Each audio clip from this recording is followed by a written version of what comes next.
And now the next case. All parties in the matter of Stanton versus Jeske Gallagher. Step forward, please. Real estate investor Michael Stanton is suing his former tenants, 22-year-old Sarah Jeske and 21-year-old Heather Gallagher, for unpaid rent and damage to their apartment. Sarah and Heather are countersuing for the return of rent and their security deposit. Mr. Stanton. Yes, ma'am. According to what I've read, you rented an apartment to these two young ladies. Yes. When did you rent the apartment to them? I rented it on September 1st, 2002. And they signed a lease? Yes, ma'am, they did. What was the duration of that lease? 1 year. It seems that one of these young ladies moved out. The girls had a falling out. One young lady moved out. Who moved out? I did, Your Honor. What's your last name? Gallagher. When did you move out, Miss Gallagher? January 1st. Did you make arrangements with Mr. Stanton before you moved out? I tried to get a hold of him, and I could not get a hold of him. So the answer is no? No. Your lawsuit, Mr. Stanton, seeks rent for 1 month. Yes, ma'am. Because you managed to re-rent the apartment, so it's February's rent that you want. And they want their security deposit back. You want some damages. Exactly. Money for damages that were done to the apartment. All right. When Miss Gallagher moved out, I gather, Mr. Stanton, that you had confidence that you were going to be able to re-rent the apartment because you were more than willing to have her move into a one-bedroom. I had confidence that I could re-rent their apartment because it was so nice. Right. Correct. So he was being very nice to you. Right? Yes. No. Well, yes, he was. He wasn't letting us out of it. Sure he was. I had talked to him, and he said that he would let me out of the lease if I paid that month's rent, and he would not take me to court. That's letting you out of your lease, Miss Gallagher. Judge Judy continues in a moment. I moved out because he opened up my bedroom door when I was sleeping, and I felt unsafe. They didn't come to rape and pillage in your apartment, madam, because they saw you in your bed and they left. Real cases, real people. Judge Judy. Michael Stanton claims former tenants Sarah Jeske and Heather Gallagher owe for rent and damage to their apartment. The women say Michael entered their home while they were sleeping. He has the ability to sue you until August 31st. He just wants the 1 month that he's out.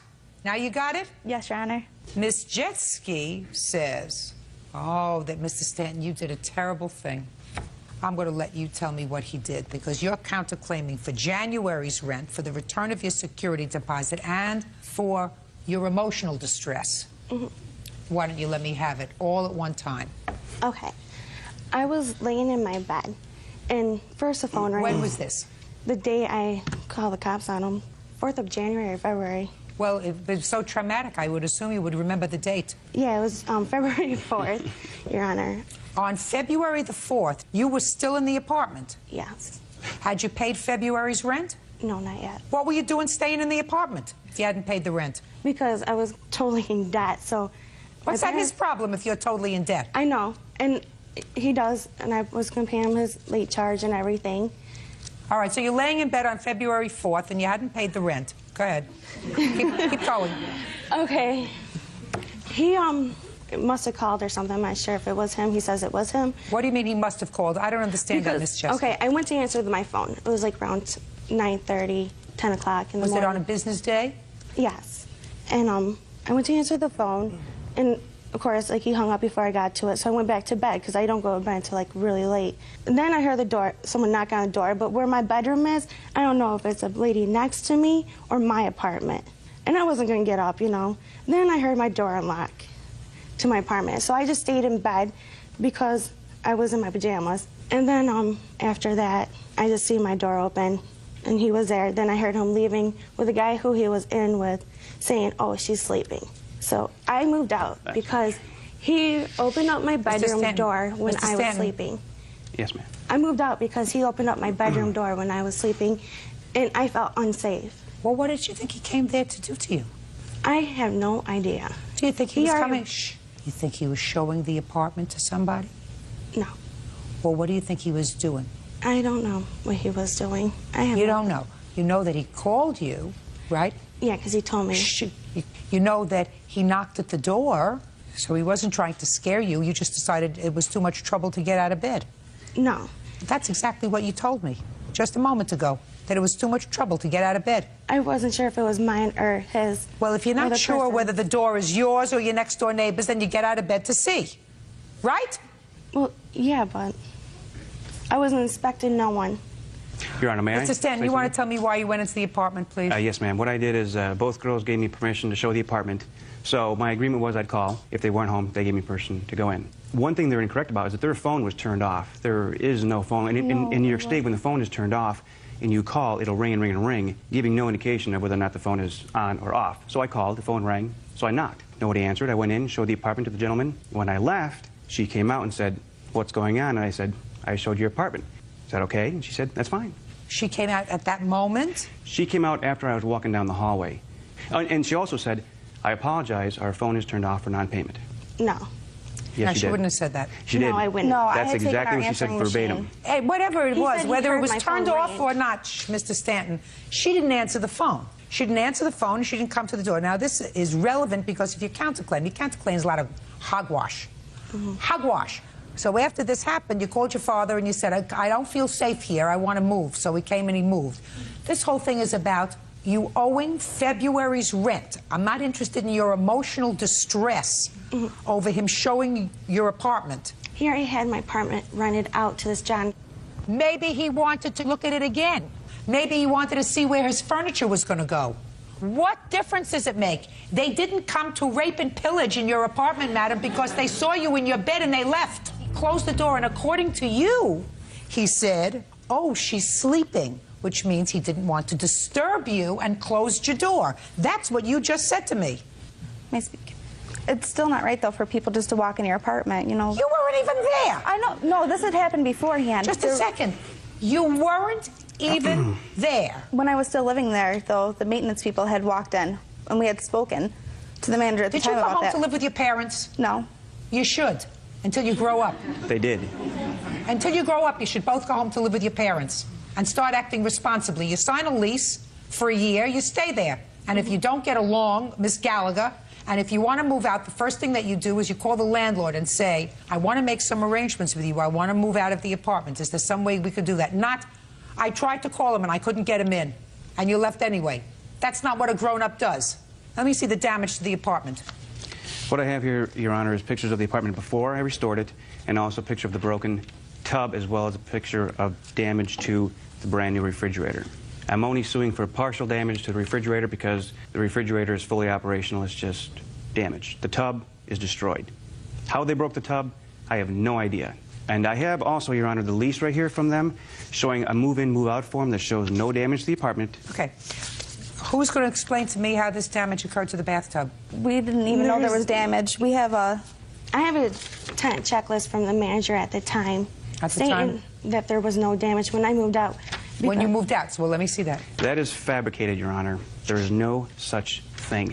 I'm the only one who has those forms. No, he How they got those forms, I have no idea. Well, who signed this? John, A he was a tenant of manager mine. at the time. A tenant of mine in training to be a manager. No, he was his manager. Just a He second. was in training. Is that why you Listen put- to me, Mr. Stanton. Let's Yes, not ma'am. play around with each other, sir. Yes. Because I am an ecumenical abuser. Okay. If someone is in training to be a manager, that means that they are your employee, right? Yes. Yes. They say that John gave them this checklist, which says that there was only some chip paint. How do I know that that is something they fabricated? How do I know that? How do listen to me? Because How do I John know, never told me about Listen that. to me. Yes. How do I know these pictures aren't fabricated? They're photos Of what? of the tub before Maybe and it's not. and Just a afterwards. second. Just a sec, sir. Bird, can you tell me what that's a picture of? It's a picture of a crack. Can you tell what it's a crack of? No, I can't. Could it That's be why a we got the crack- new photos. Just a second. Could it be in a crack in a wall? Could it be a crack in apartment 604 or 203 or 701? You don't know, right? don't know. You know, Mr. Stanton. Mr. Stanton. You're entitled to certain things, sir, and certain things I had to. I can't fabricate a photo. I didn't say you fabricated a photo, sir. I don't know what it's a photograph of. $5.95 was the rent? $5.95 and a $50 late fee, and the fridge was $75. You're going to take all that out of their security deposit, sir. From them, you're going to get $5.95, which was February's rent, because Miss Jeske was still living there. According to her, she had a lot of bills, but she was still there February I paid 1st, him. 2nd, 3rd, and laying in bed on the 4th. I paid him $200 for February's rent. Oh, let me see. It's written down. Good. My mom signed it over. That's January rent, Your Honor. No. Hold on. No. You were supposed to pay him $300 for... Half of my month's rent for January, and she paid $350. And you paid January's rent and $200 For half of February's rent, because I was supposed to be in the new apartment. I don't know why that is. Judgment for the plaintiff in the amount of $395. Your counterclaim is dismissed. That's all. Thank you, Your Honor. Please excuse, you may step out. This is case number 328 on the calendar in the matter of Saucedo Estrada versus Castro. Parties have been sworn in. You may be seated. You claim that the defendant had you falsely arrested. Correct. Falsely arrested for either a burglary or a trespass. Ms. Castro says that she was convinced that you were trying to burglarize a neighbor's house. That's why she called the police. Okay. So I'm going to start with you. When did you allegedly witness this attempted burglary? It was July 27th at about 2 a.m. in the morning. I was doing some studying, and I walked in the backyard of my family's home to smoke a cigarette. I witnessed the plaintiff and her boyfriend. He actually had the door open to the other next-door neighbor's garage. He actually was already going to step in. She was acting as a lookout on the right-hand side. And there's no question in your mind that that's what you saw? No question whatsoever. How do you know them? They're neighbors. See, Your Honor, we live in a small triplex. My family lives in the middle. There's a neighbor in the front, and then they live in the back. Since December of last year, we've had repeated problems with them as a result of one time my mom asked for them to move their car, blocking the front of my mom's garage. Since then, the plaintiff and her boyfriend have engaged in all kinds of terrorist threats. I have reports from the police. We've had to call several times. She's threatened to strangle the next-door neighbor when she was 7 months pregnant. She threatened to kill me, my mother, and my 12-year-old sister with a bat. I attempted to get a restraining order.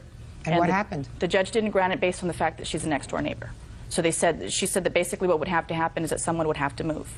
So she's recently been evicted from the owner as a result of all these problems.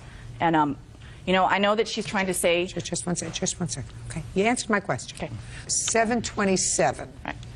No, actually, the incident with the garage began December of last year. 7/27 is when this incident happened, when you allegedly saw them out trying to get into somebody else's garage. You called the police? Yes, I did. Police arrived? Yes, they did. What did you do? I let them know what was happening, and at that point, maybe 5 minutes went by and they apprehended them. They asked if I could ID them. They were apparently trying to get into their car around the block. Is that right? No.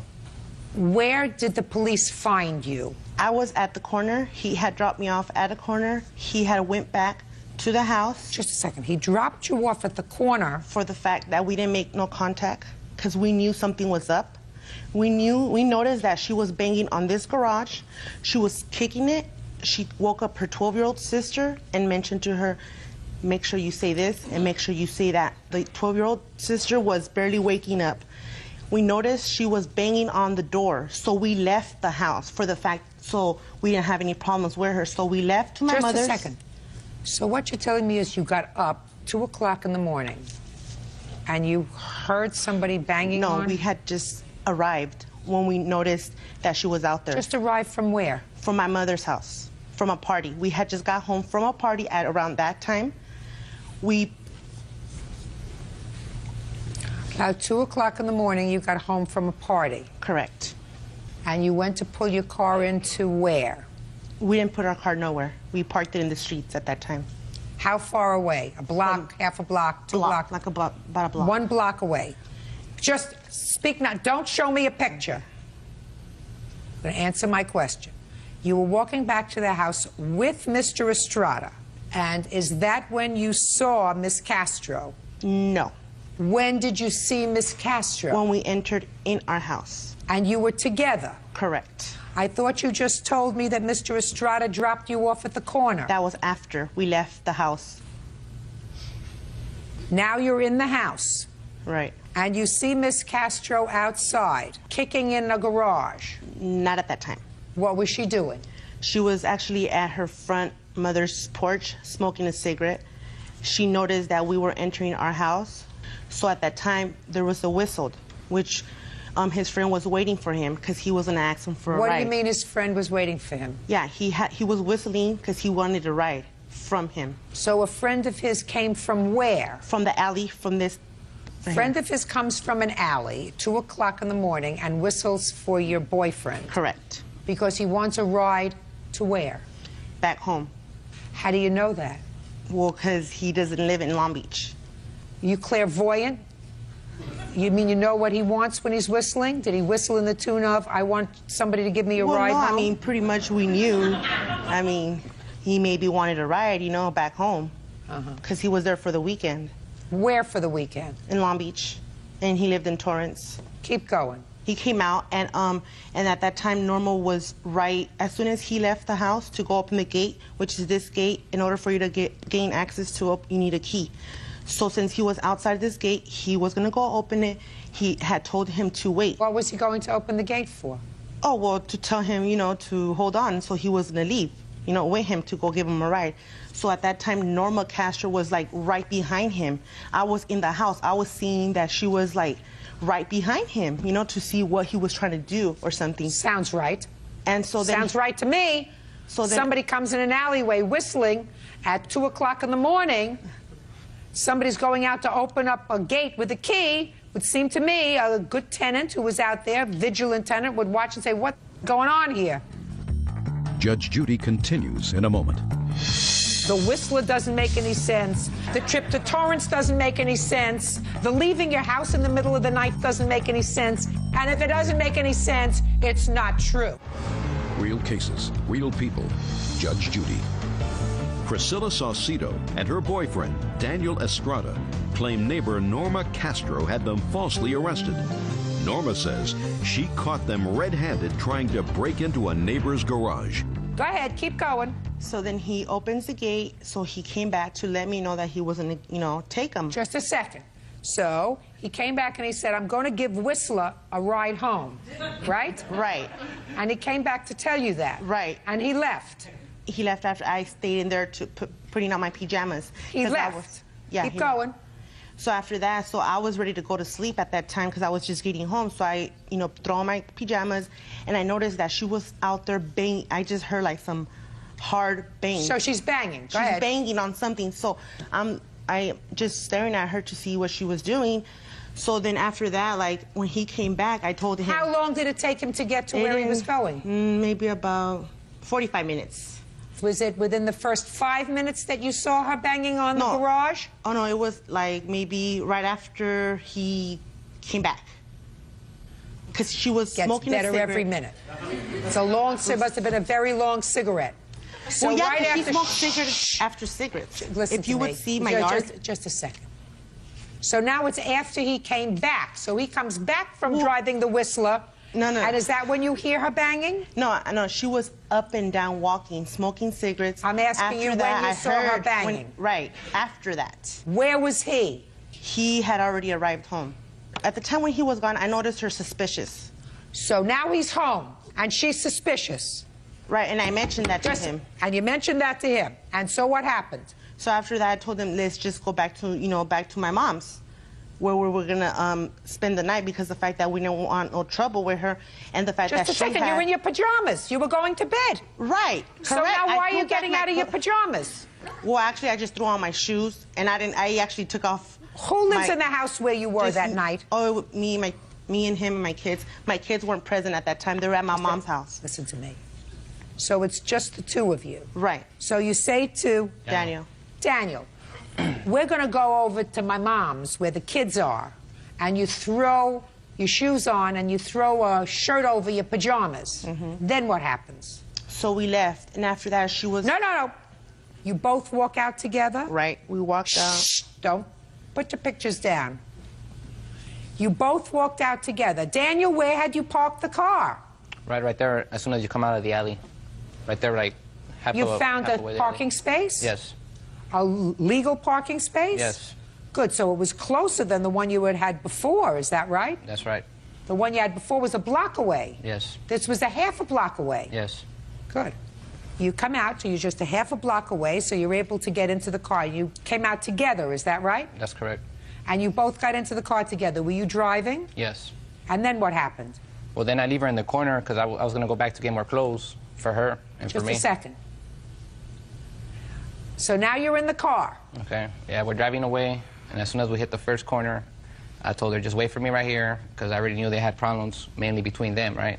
Yeah, so now you're a block away, a block and a half away. Yeah, I leave and you her. tell her, wait in the car. No, I tell her, wait for me right here in the corner. I'm going to So I go and got drive off. up. Oh, so you drop her off? Yes. Right. Just a minute, you drop her off alone on the street at 3 o'clock in the morning Yes. and say to her, you wait here, I'm going back to get some clothes. Yes. Right? Go ahead. And that's when the police stop you? Yes.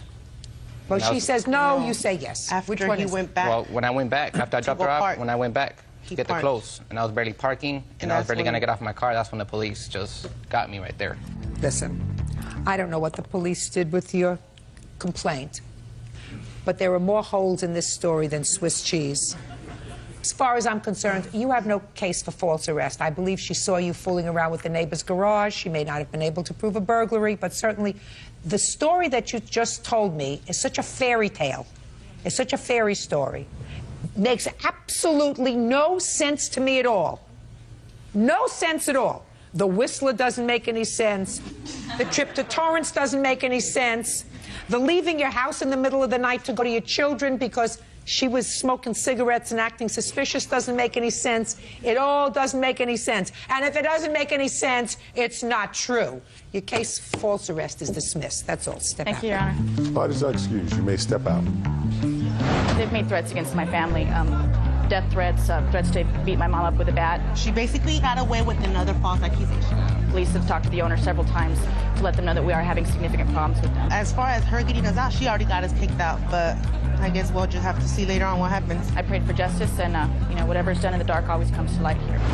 And now the next case. All parties in the matter of Bunting versus Green Street Interiors. Step forward, please. Production company owner Ross Bunting is suing furniture store owners Karen Clabeau and her mother Judith for towing expenses, loss of business, and harassment. Ross claims the women had his car towed for no reason. Karen and Judith have a countersuit for loss of work. Do either of you folks have a photograph of the building where you both are tenants? Yes. Yes, sir. I'll take a look at the pictures. I want to get a sense of what this is. You don't want all of them. It's fine.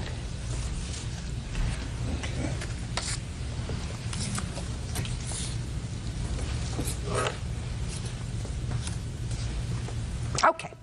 Both of you have been long-term tenants in this building. Assume, correct? Yes, Your Honor. And the green awning, does this represent your business? Yes. You have a retail furniture business. Right. In the building that occupies a substantial part of the, if not all, of the first level. Mr. Bunting rents some office space on the second floor. Is that right? And the first floor, Where on the first floor do you rent space, sir? next to the Green Street Interiors. I have a suite downstairs. That you use? Yes, For what? storage. To live in. So that's, let's say, that's a storage. You have some storage space on the Yes. first floor, but your office is on the second floor. What kind of That's- office do you have, sir?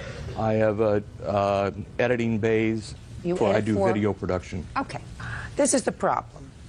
There's plenty of parking space behind this building, but only some of it is directly behind their back entrance, where people would ordinarily pull up their cars for the purposes of loading merchandise or whatever. And the problem has arisen that the defendants have asked you not to park directly behind their store, correct? Yes, just answer. yes. They've asked you not to park directly behind their store.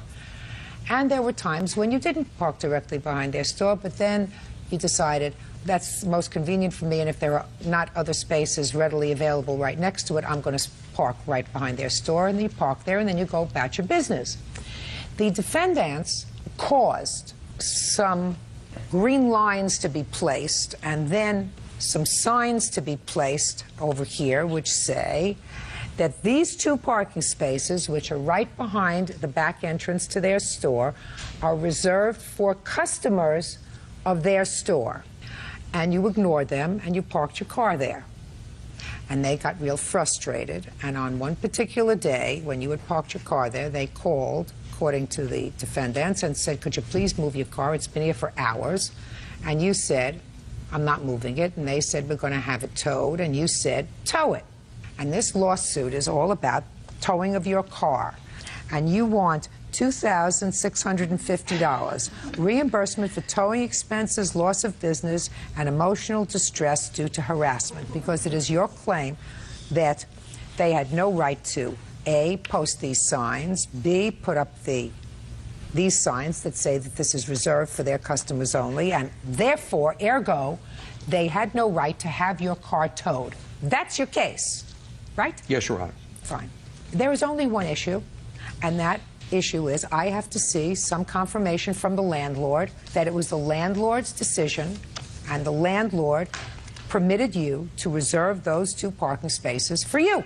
That's all I have to see. I have that. Good, Your Honor, I'd like to see the it. landlord himself painted the 2 curbs green in the beginning, and when he didn't respect that, he gave us permission for the Just a signs. second. Okay. Now, I have a letter from the property owner who indicates that he did, in fact, give her permission to both use those 2 spaces and to erect parking signs that say any violator will be towed. I have a letter from the police department who say that they will certainly respect this as long as they have approval from the property owner to allow them to restrict parking to patrons of their store. So I have those 2 documents, sir. Now, what's your problem? Well, the landlord, the day that my van was towed away, before it was towed and everything, when I was told that it was going to be towed away, and she called, I called the landlord. He said that she can't do that, and that she won't do that. You are supposed to be a reasonable person if you rent space with somebody. If I could interrupt for 1 second. No, you can't. Okay. You can't. Okay. You're supposed to be a reasonable person. If somebody says to you, look, there are lots of parking spaces, a dozen, 2 dozen, I mean, I don't know how many 43. 43 parking spaces. All we're asking you to do is not park in these 2 right behind the store so that people, if they want to, can come up, pick up a piece of furniture, put it in their car. Why wouldn't you use one of the other 43 parking spaces? If one of them was available, Your Honor, I would have. No, that's there not was none available. That's not true. Of the 43? There was none other available, and I've constantly had ever since. Just a second. What time did you get to work, Mr. Bunting? He doesn't leave work because Just a second. What time do you get to work?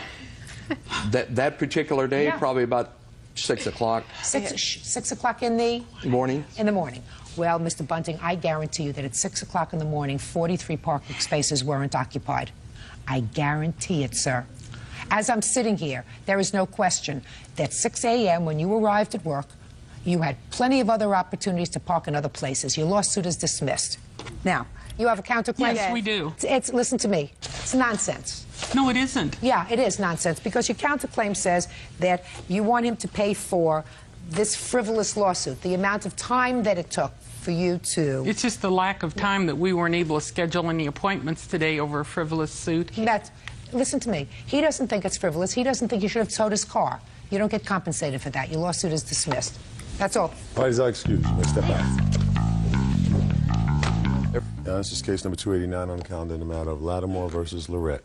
Parties have been sworn in, Judge. You may be seated. Miss Lattimore, your claim is that the defendant's son hurt your son with a golf club. Yes, that's right. Causing him to have severe damage to his teeth, loss of permanent teeth. And That's you want right. the defendant to be responsible for the medical bills and dental bills for your son. That's right. Was the defendant a friend of yours? She was someone that I knew through a family member. She was also a neighbor where I was living at, but we weren't friends, so to speak. Okay. Now, what was the date of the injury to your son? That was December 23rd of 2002. And was she babysitting for you for hire that day? Yes, she was. And what did you pay her? I'm not sure. I believe I paid her $15 per child because she usually watched my daughter too, but this particular day it was just my son. So when I came home, I should have owed her $15. And you had paid her before? Yes, I have. Is that correct? Yes. And how much notice did you give her before you dropped your kids off? It could have possibly been a couple of days before. Do you recall? Yeah, I do recall, and it wasn't that much notice. How much notice It was about 10 minutes. She knocked at my door that morning and asked me to watch her children, and I said that I would. Okay. And you expected to be compensated as you had been in the past? Yes. Yes. With money? Yes. And how old is your son? My son is 6 years old. That's this little boy right here? Yes, that's right. What's his name? Jeremy. And what's your son's name? Zachary. Okay. What time did you bring Jeremy into Miss Lorette? I had to be to work at about 9, so I'm pretty sure I brought him over at about 8:30. Correct? Somewhere, yeah, I don't remember the time, but Was yeah, it a was in the school morning. day? No, it was during Christmas vacation. Zachary, Step up next to your mom. I read here that you are a golf enthusiast. Yes. You remember that day in December when you hurt Jeremy? Yes, Your Honor. I want you to tell me what happened. He walked behind me on mid-swing, and it was a total accident, Your Honor. Where were you playing? In my backyard. Did you tell your mom you were going out to play? Yes, Your Honor. Did you tell your mom you were going out to play golf? Yes, Your Honor. Did you say that Jeremy was going with you? Yes, Your Honor. What did your mom say? She said yes. Said it was okay?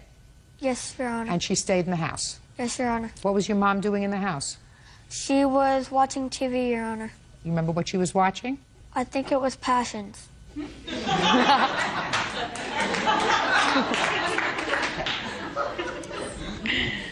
He stepped behind you while you were in mid-swing. Yes. And you hit him with the golf club in his mouth. Yes. Is that right? Yes. Stand up next to your mom. Jeremy. Yes, ma'am. Yes, ma'am. Tell me about when you got hit in the mouth with the golf club. I was standing right next to him. He hit me in the mouth with the golf club. He didn't mean to hit you. It was an accident. Is that right? Yes. Now, when he hit you with the golf club, what happened? Did he take you inside? No, I Did you- went inside myself. And where did Zachary go? In the house. So you both went in together. And did you find his mom? No, she came and found me. Where were you? In the back door. And what did she do after she found you? She took me in the bathroom. And took care of your mouth? Yes. What time did you call Miss Lattimore? Immediately after, Your Honor. He had a bloody nose when he came in. I applied some tissue and pressure to his nose to stop the bleeding, and then I called her at work. And then from there, she came to my house, and I drove them both to the emergency room. Okay.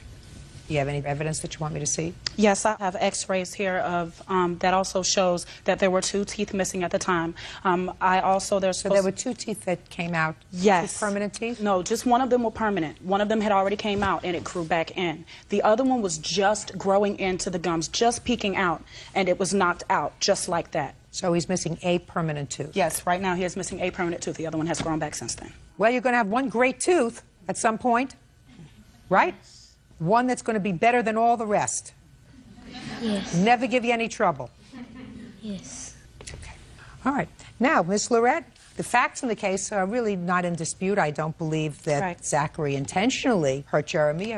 I believe it was an accident on his part. So I want you to explain to me why you're not responsible. Your Honor, as I said, when this happened, I drove them both to the emergency room. I told Miss Lattimore that if she needed anything from me, if she had any medical bills, I would be there. She told myself, she told my children, it's okay, it was an accident, I have Medicaid. I haven't heard from her until recently. I haven't had any phone calls, no visits. I haven't seen any medical bills. You know, she claims that I was so negligent with her children, but yet I watched her children again several times after that. As far as I was concerned, we were friends after that. Her children were at my home the day of my son's birthday party. So what do you think happened? Well, maybe I'll ask you, Miss Lattimore, what happened? Okay, I haven't spoken with her since that happened, and common sense would... Just a second, your children haven't stayed with her since that happened? No, Your Honor, they have not been with her since then. Immediately after this happened, not too long after that, she moved. And then the only phone number that I had listed for her, I had to look her up in the phone book, and that was disconnected. And from what I understand, I was told through word of mouth that she had moved to Lake Worth. She doesn't live in Lake Worth. She lives in a completely different place from there. How did you find her? How did I find her? The person that was there because the story that they told you is not completely true altogether, first of all.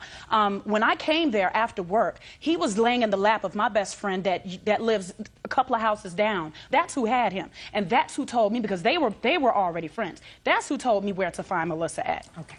Can I say something, Your Honor? Yeah, sure. My question is, why did she wait so long to try to find me? Her neighbor that she was living with at the time works with my husband. She always knew how to get a hold of me because she knew how to get a hold of my husband. I lived in the same residence until the middle of February of that year. She was at my home on January 22nd or 23rd because I took her children with me when out shopping for party favors for my daughter's party. Her daughter got caught stealing when she was with me. She did something I didn't approve of. Just a second. Is that just a second? And I did not. Just so that you. She's right.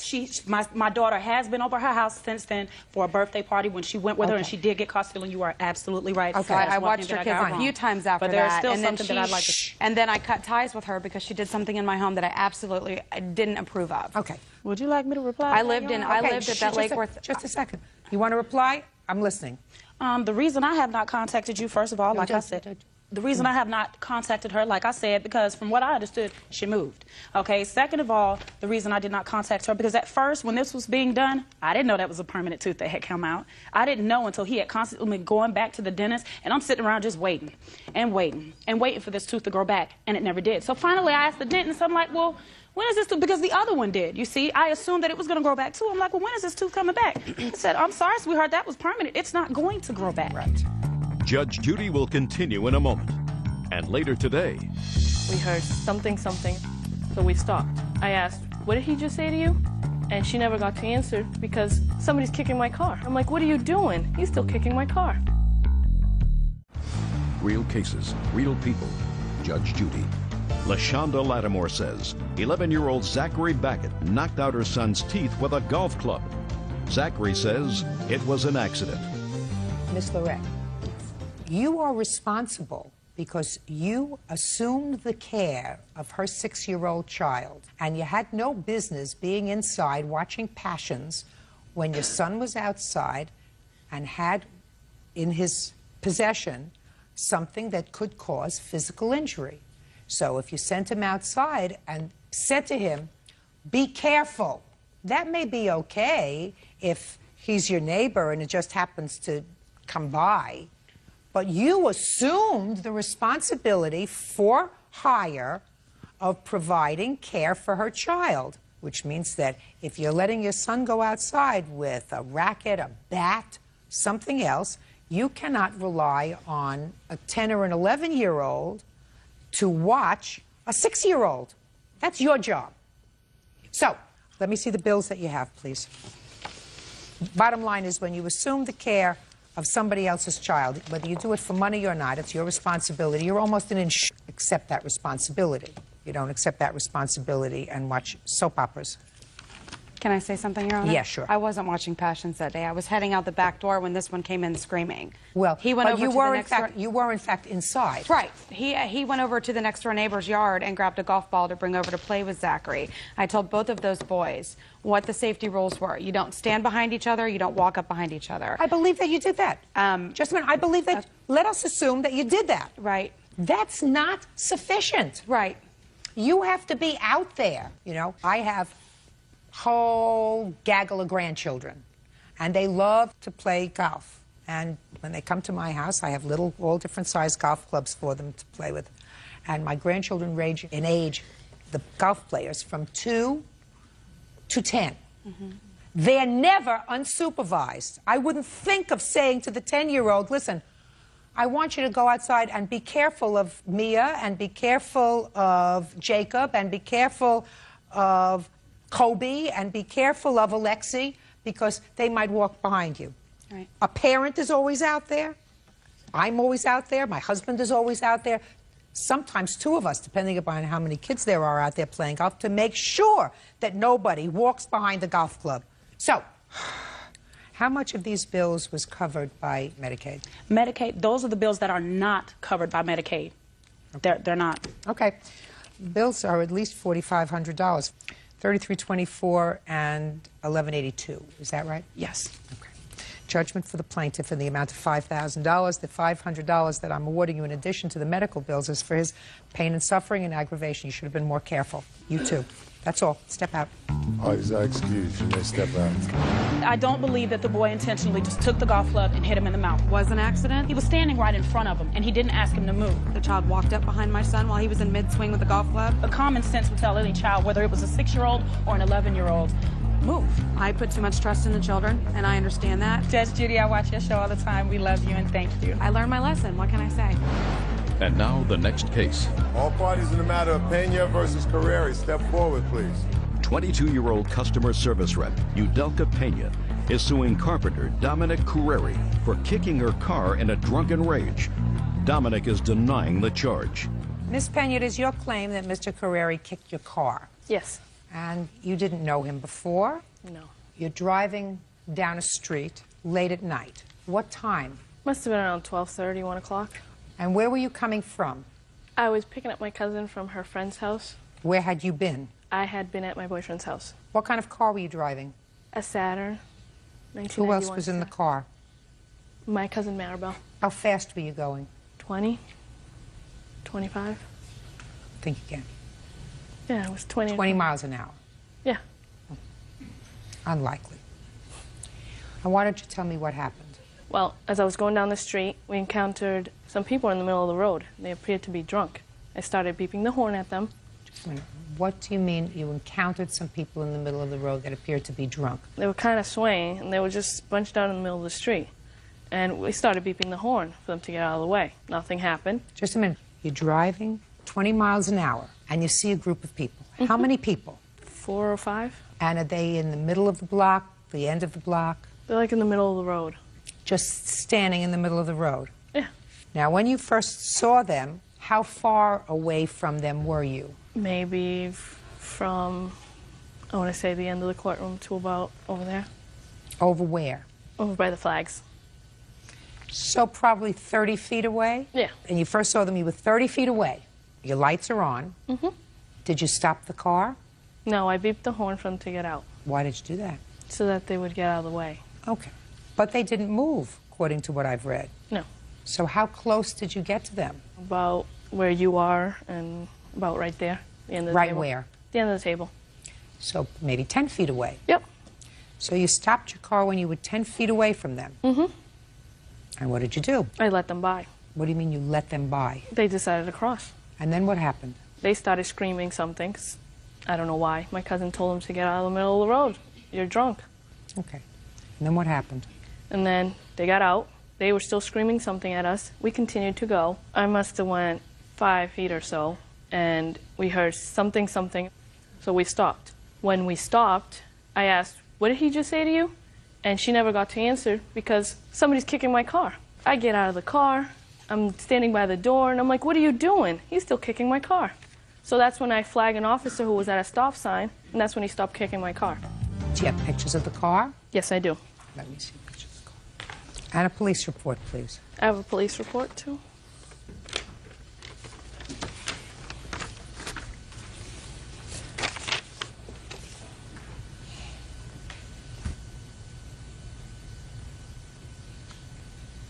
Okay. I'd like to hear your version of the events, sir. Yes, ma'am. Myself, my wife, and 2 other friends were crossing the street in a crosswalk, and I looked up to my right, and there was a car coming down the road pretty fast. So we started to slow down because it was sleeting out at the time. You mean the weather was bad? Yes, it was sleeting out. Is that right? No. The weather was not bad, and they weren't at a crosswalk. I didn't ask crosswalk. I asked about the weather. No, the weather was not bad. It was sleeting out that night. Go ahead. Anyway, as we started to come up, she started sounding her horn. We kept crossing a little bit further because she was probably about 50 yards away when we first started from the sidewalk crossing the street. And she came to a slide and stop. And just as she slid just past us a little bit, I smacked the back of her bumper and screamed at her, said, "Hey, why don't you watch where you're going?" I know exactly what you did.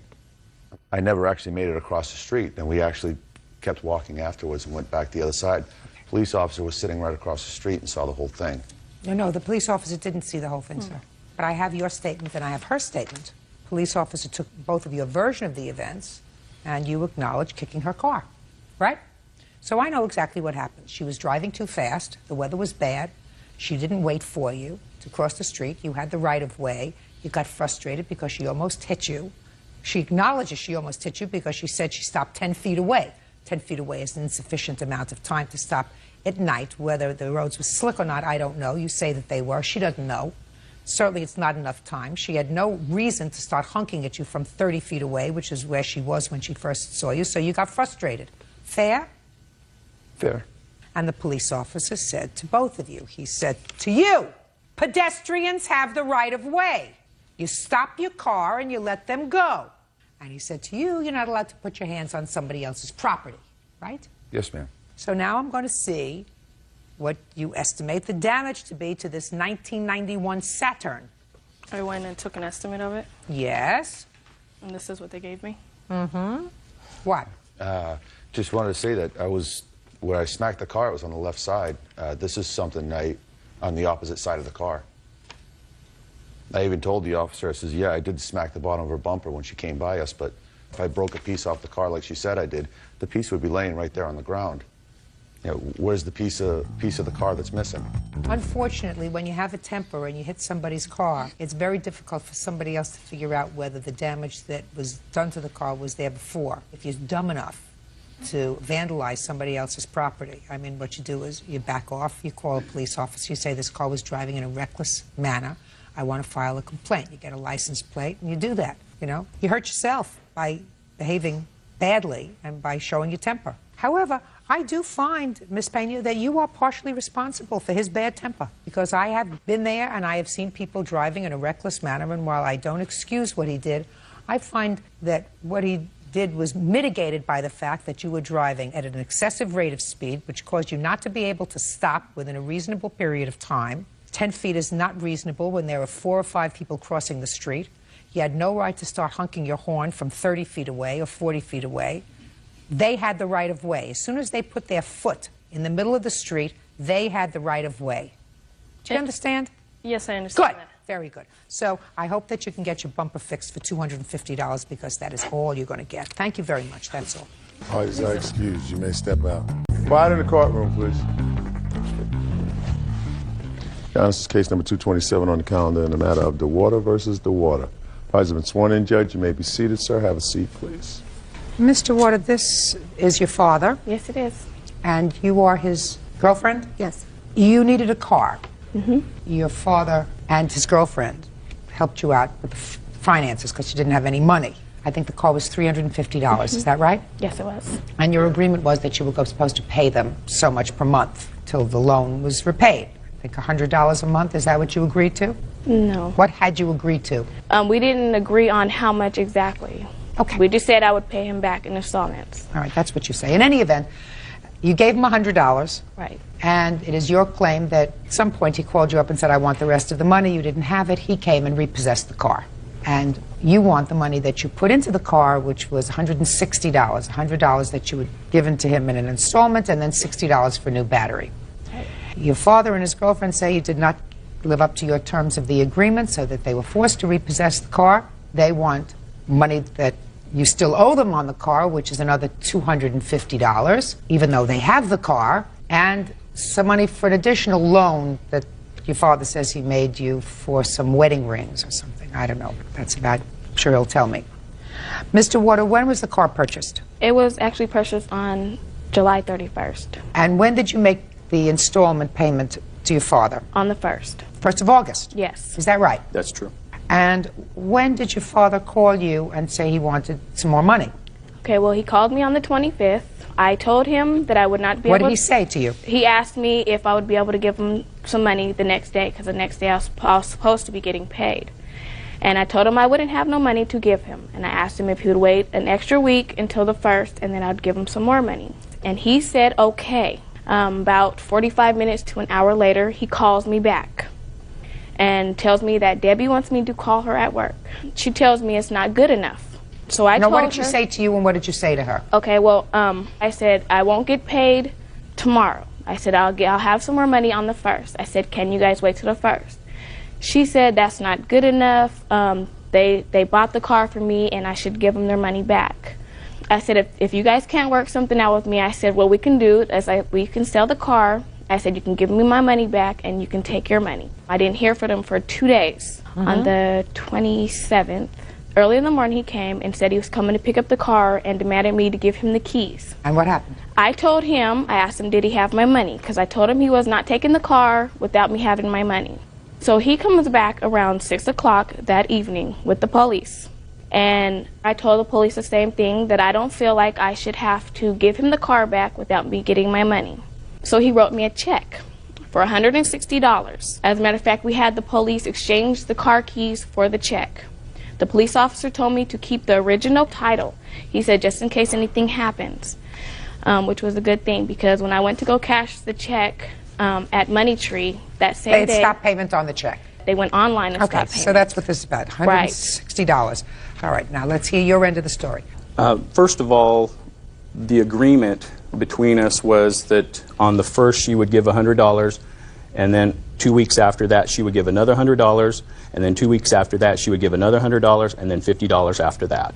The 25th, when I contacted her, she told me then, she said, I won't have the money until the 10th, not the 1st. Did she call you at your place of business? Tell me about the conversation as When you she were called calling. me, I said, Samina, I understand that you don't have your job anymore and you're not able to pay. So what can She you had do? lost her job? Yes. How did you know that? She told me. She couldn't pay What me. did she say? Well, actually, on the 15th, she couldn't pay us because she said they didn't put her hours in. She wouldn't get paid till the 25th, which was a Sunday. When I talked to her that night at work, she said that she'd lost her job and that she wasn't going to get paid. And she didn't know when she could give me more money. I said, well, you know, maybe we should just take the car back. And she says, well, y'all can come get the car if you want, but I want my $100. Where is the car now? I have it up at a friend of mine's house. You have somebody to buy it? I did have a person to buy it until she left a message on my answer machine saying that the police officer said if I sold the vehicle that I can be arrested. Do you have the title? Yes, ma'am, I do. It's right here. Oh, good. And it's in your name? It is my name, and it's a Washington State title. Good. Mr. Water, did you lose your job? Actually, no, you have to. No, not actually. I did not lose my Listen job. to me, because that's very easy. That's just a phone call that I have to make. Right. So it's very easy. So I'm going to start again. Were you working at the same place, same number of hours in the beginning of August and in the middle of August? Yes, I was. And the end of August? No, I wasn't. You either left, quit, or you were fired? Actually, it was just a work experience. My program was over. What I was doing is I had to take time off for when I had the baby. I have a 4-month-old baby. That was 3 months I had time off, and then I had to finish my work What experience. 3 months? April, May, and June. I had my baby in May. And July is when you needed a car? Well, actually, I didn't ask for him to get the car. He offered to get me the car. What kind of car did you get? It was an Oldsmobile Cutlass, I believe. Okay. What I want to know from you, sir, is when you wrote her the check for $160, you see, ordinarily, I would say to her, listen, you drove the car for a month. You didn't follow through with your agreement, because I believe you had an agreement that every 2 weeks you were going to get paid, and they had the right to take the car back. And you drove the car for a month. You can't get a rental car for a month. So it costs you $100 for the month. Say goodbye. That's what I would ordinarily say to her. But you gave her a check for $160 and then stopped payment on the check. Yes, ma'am. Explain to me why, sir. Because when we did arrive there, actually... Police would not give you the car unless you gave her the check. No, ma'am. I'm the one that actually called the police because I told them that I knew that there would be an altercation. One of the police officers went with me with the paperwork. Talk to me about this $160. That's why what did you give her the check? Just tell me. Because she started calling me names.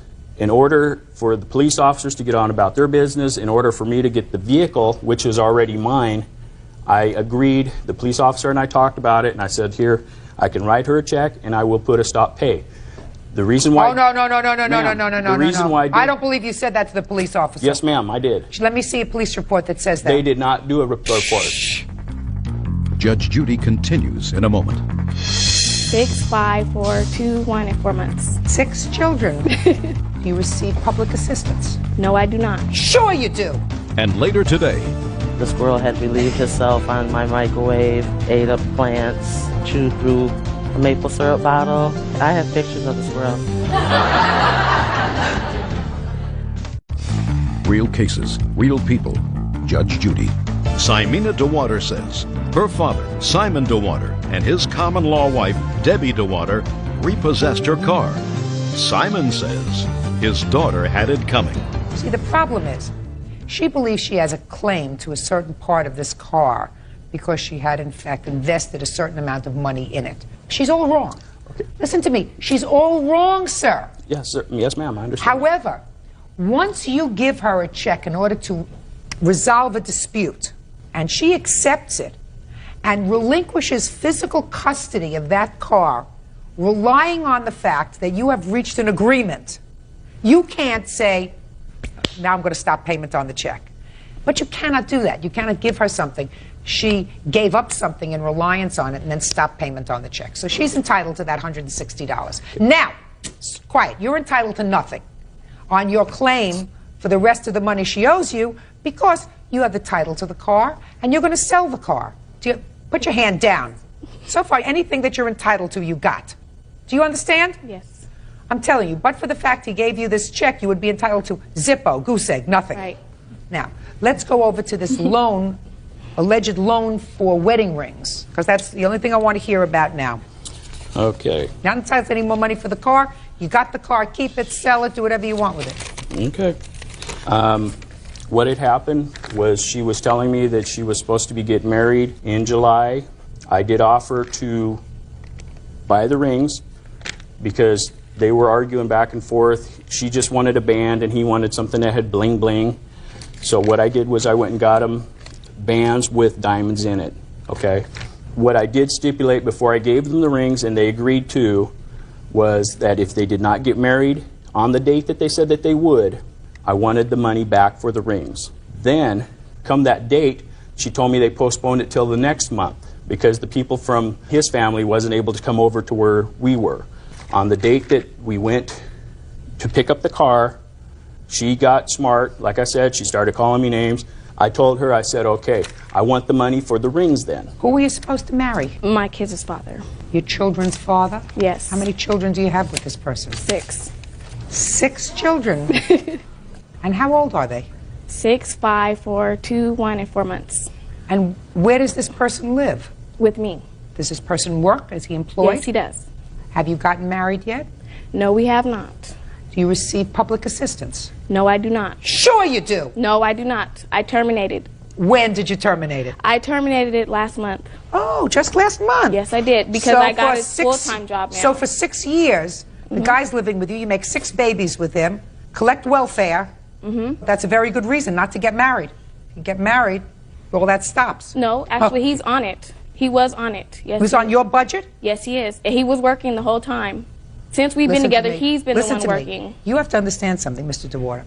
Your daughter and the father of her children, you understand were involved in a little bit of shenanigans with the state and money. How old are you? 23. 23, 6 kids. You know her judgment is 0. You wanted her to get married. You bought the rings. Stupid! Stupid. Don't lend her any more money. You're not. Good. Goodbye. Parties are excused. You may step out. It was a refusal to pay. It wasn't saying I didn't have the money and I can't pay you till, a certain date. It was just a refusal to pay. They offered. I didn't ask them to get it for me. So that's their loss. And now the next case. All parties in the matter of Eddington versus Hammond. Step forward, please. Gas station manager Tracy Eddington is suing her former landlords, Michael Hammond Sr. and his son Michael Jr. for the cost of a motel room and property damage caused by a squirrel. Miss Eddington, the defendant is your landlord. Who's the landlord? I am, Your Honor. And who are you, sir? I'm the manager of the business. We have apartments throughout town. It is your claim that because you detected that there was someone else living in your apartment, or something else living in your apartment that wasn't paying rent. You heard the scratching through walls. You didn't know exactly what it was. You called one of these 2 gentlemen. Nothing was done, according to you. And as it turned out, it was a squirrel that eventually found its way into your apartment, caused a great deal of damage.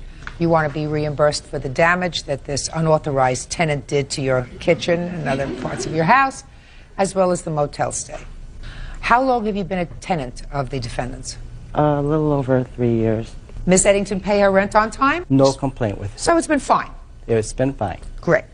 When did you start to hear this little critter in your apartment? It was March 12th of 2002. I was sitting at my table and I heard something in the kitchen. I thought it was my 2 cats. Stop playing with paper, I can't hear. Until they walked past me and the noise still continued. And that's when I got up to see the squirrel run across my feet and back down in the basement. So the little thing actually went across your feet? What did you do? I got on the phone and called Mike Jr. and told him that I saw a squirrel in the kitchen. And he told me that they had a boiler out at a different facility and that he would get someone there as soon as he could. When was as soon as he could? March 18th, almost a week later. The squirrel came in on Tuesday. That Friday, I came home to plants all over the place, food, clothing. The squirrel had relieved himself on my microwave, ate up plants, chewed through a maple syrup bottle. I have pictures of the squirrel. I have dead and alive pictures of the squirrel. How'd you get pictures of the thing when it was alive? Well, I called someone and they told me what to do to try and get him out of the apartment. They said to take peanut butter and put it on bread, and leave little trails for him. And he went for the bread, but he went back under the stove each time with his food. So I was able to grab my camera off the table and take a picture of him. Is this a squirrel in a box? That's the dead squirrel. I'm not quite sure how he died. How did he die? We had a mouse problem, and I put mouse bait down in the basement, and I think it got to him, and he died in my box of clothing. So before the defendant found time to come back to your apartment, all this damage was done? Yes. Friday night, I just grabbed my cats and some clothes, and we went to a motel. How long were you at the motel? 9 days. That following Monday, they did put a trap with crackers in it, and I did go back, and there was never any squirrel, and then my brother finally found the squirrel dead in the box. When did he find the squirrel? March 23rd, the last day I was at the motel. Okay, who wants to talk? I would, Your Honor. Okay, go ahead. The first time we had a phone call, we documented everything, the phone calls, was the 15th, which was on a Friday. She says she called on March 12th. Did you call on March 12th? I called the day that the squirrel came into the apartment. Which was March 12th. How do you know it was March 12th? I remembered, I wrote it down. Do you remember what day of the week it was? That was a Tuesday. Did you call after that Tuesday? I called every day after that. Okay, so the first time you documented her phone call, it was March 15th. Is that right? The first time it was brought to my attention was March 15th, which was a Friday. Did you speak to him or to somebody else? I spoke to him. Maybe you were busy. Go ahead. I sent a maintenance worker over there with a flashlight to check the apartment, check the basement. He came back with nothing. Tracy called me back later, said she's still hearing sounds. At this point, there wasn't anything seen, it was only sounds. I went back over there personally, went through the basement, went through the apartment, still found nothing. And then on Monday, which was the 18th, Tracy called me in the morning and said the squirrel had gotten in here, it ate my plants. That's when I called the exterminator, met him over there on Tuesday. The 19th was the quickest he could be over there, who did set up a live trap. And according to my records, Tracy's brother found the squirrel Thursday morning. So we've got conflicting dates, obviously. Okay. But it is clear that even if she called on the 15th and she said to you that there is some sort of animal, rodent, and it was a squirrel because I've seen it. I've seen it. I saw it.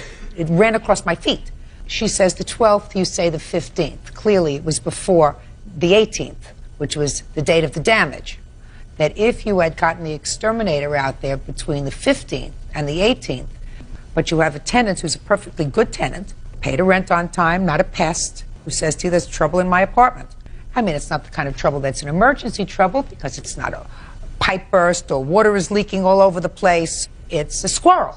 But when it became an emergency, she had to move out. For the record, the 15th, when she called me, she was still hearing noises. Didn't actually see the squirrel until the 18th. I thought you told me you saw the squirrel initially. I saw the squirrel on the 12th. Yeah, on the 12th. Yes. That's what she said. And I believe she called you on the 12th, and I believe that you were probably involved in a whole bunch of other things. You see, you manage a whole lot of buildings. Is that right? That's correct, yeah. You got a lot of other things on your plate. She only has one squirrel.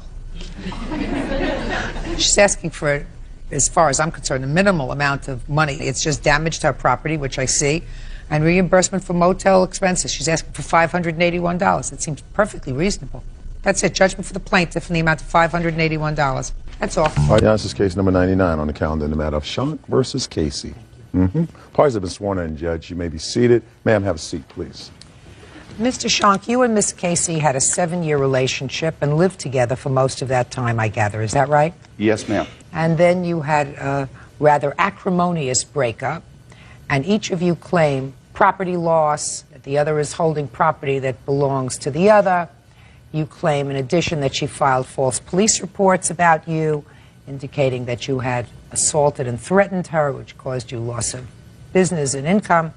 So I want you to tell me exactly what it is that you are complaining about that she owes you. I have a list here, Your Honor, of the items which were not returned to me. She also threw all my belongings that she did get returned to me in the swimming pool, including books, pictures. Had you been living together up to that time? Yes, ma'am, for 7 years. Okay. And on what date did you leave the house, and under what circumstances? I believe it was the 6th of May was the date of the restraining order. Tell me what happened on the 6th of May. during the day, she was telling me that she was getting a restraining order and having me removed from the property. And I kept telling her that I didn't feel she had a right to a restraining order because I'd been peaceful. She kept on. Well, I got angry, and that night I had a few beers with my friends, and I went to her house. I woke her up quietly. I said, Charlene, we need to talk about this. We need to work this out. She pulled a pillow over her head and yelled at me that tomorrow the police would be escorting me out of there. And I said, how are you going to do that? And she said, well, I'll make something up. That's not true. Did the police come the next day? The police did come that evening, I guess. I don't know. I left and had no further dealings with Charlene since. Okay. Can I see that list of property, please? I do have police reports, too. Just a minute.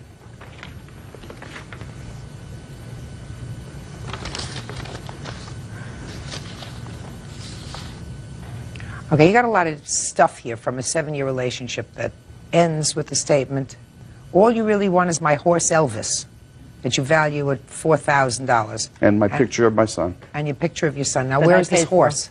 She told the officer that she wasn't giving me the horse. Whose horse is it? Mine. It was my horse, Your Honor. My horse. Just a second. Sorry. Tell me when you got the horse. Your Honor, this horse here is Rowdy. I purchased him early on in the carriage business.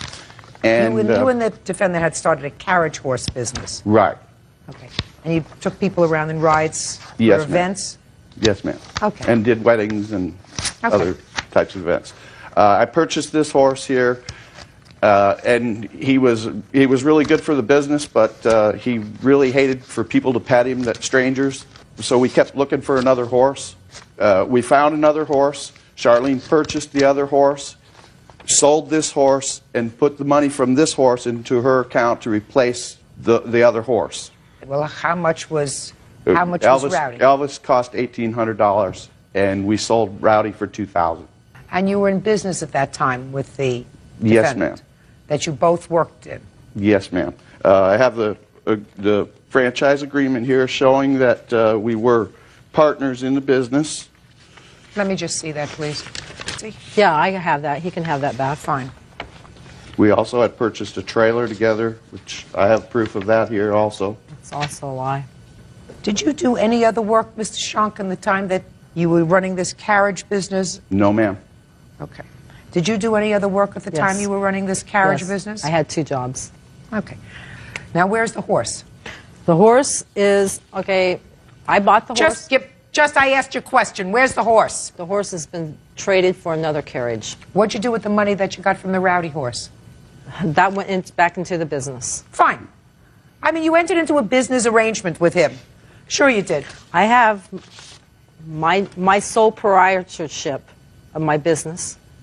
What was he doing there? Were you paying him a salary? He was keeping all the money he made himself.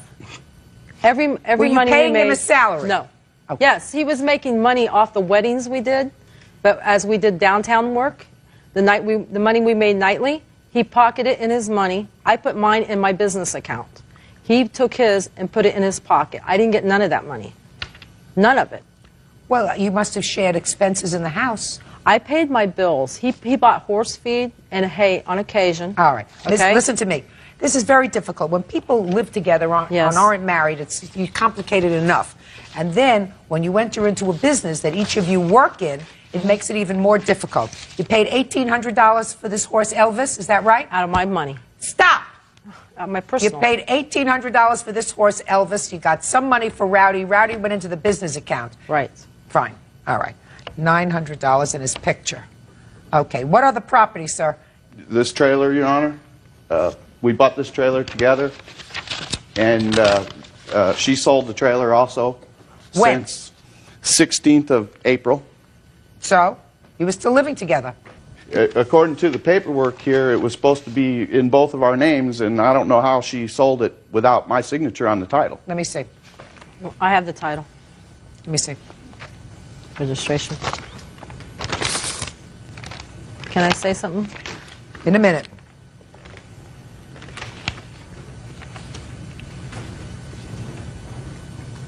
Well, it's registered in the name of Charlene Casey or John Schonk.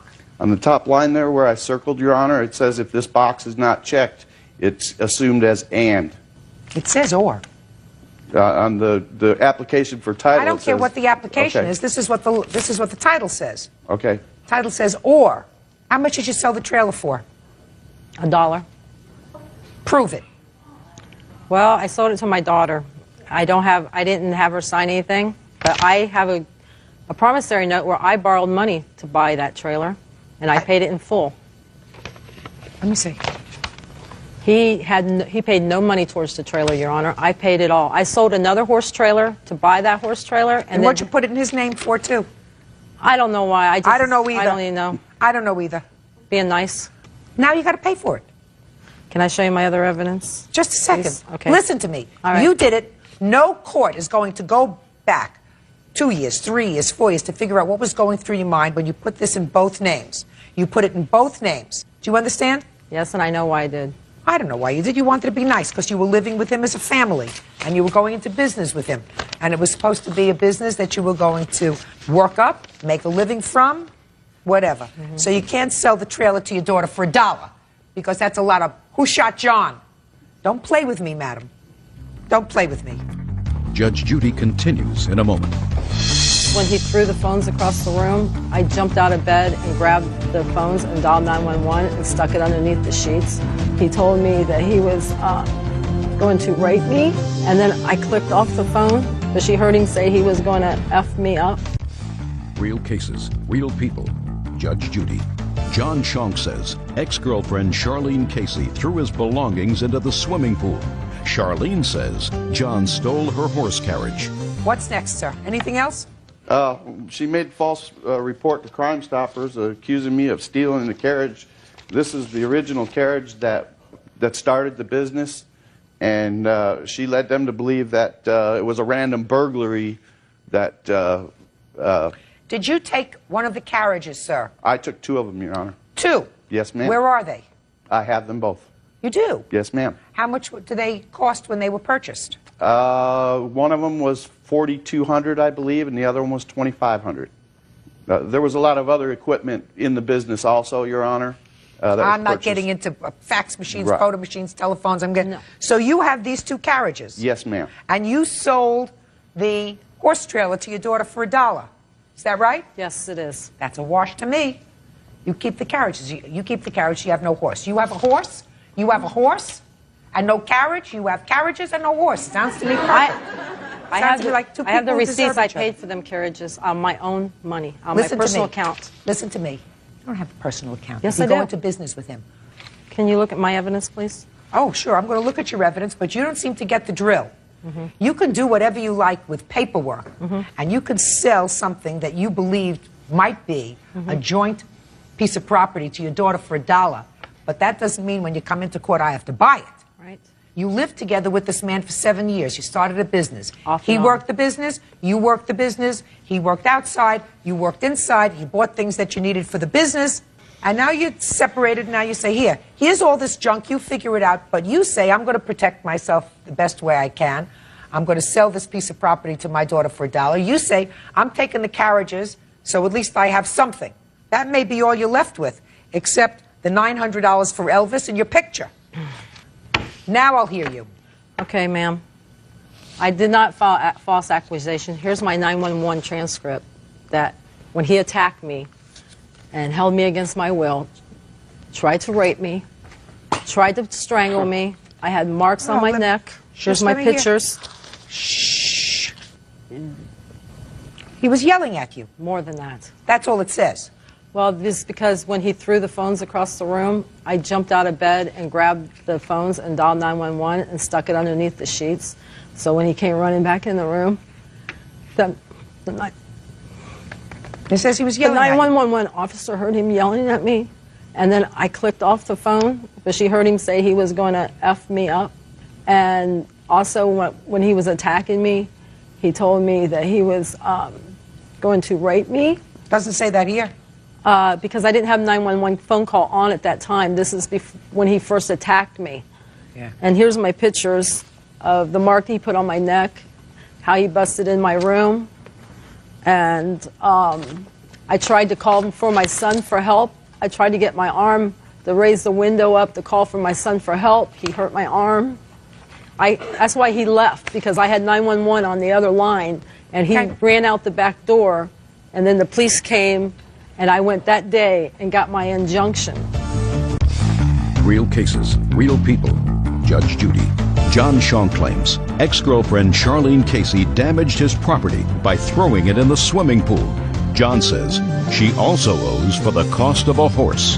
When you went out to do weddings, who drove the carriages? We both did. Really? Yes. Oh, I didn't realize that. You both drove the carriages? Yes. No. Yes. For the first year or more, we only owned one carriage, Your And Honor. at that time, we took turns. He would take a ride, I would take a ride. And then when I got my father's inheritance money, I went and I bought the other 2 carriages. I bought 3 horses, and I bought driving lines. I bought $1,500 worth of harnesses. Gotcha. Okay. Mr. Shank, your sole source of income was from these carriage horses? Yes, ma'am. Did you have any other source of income?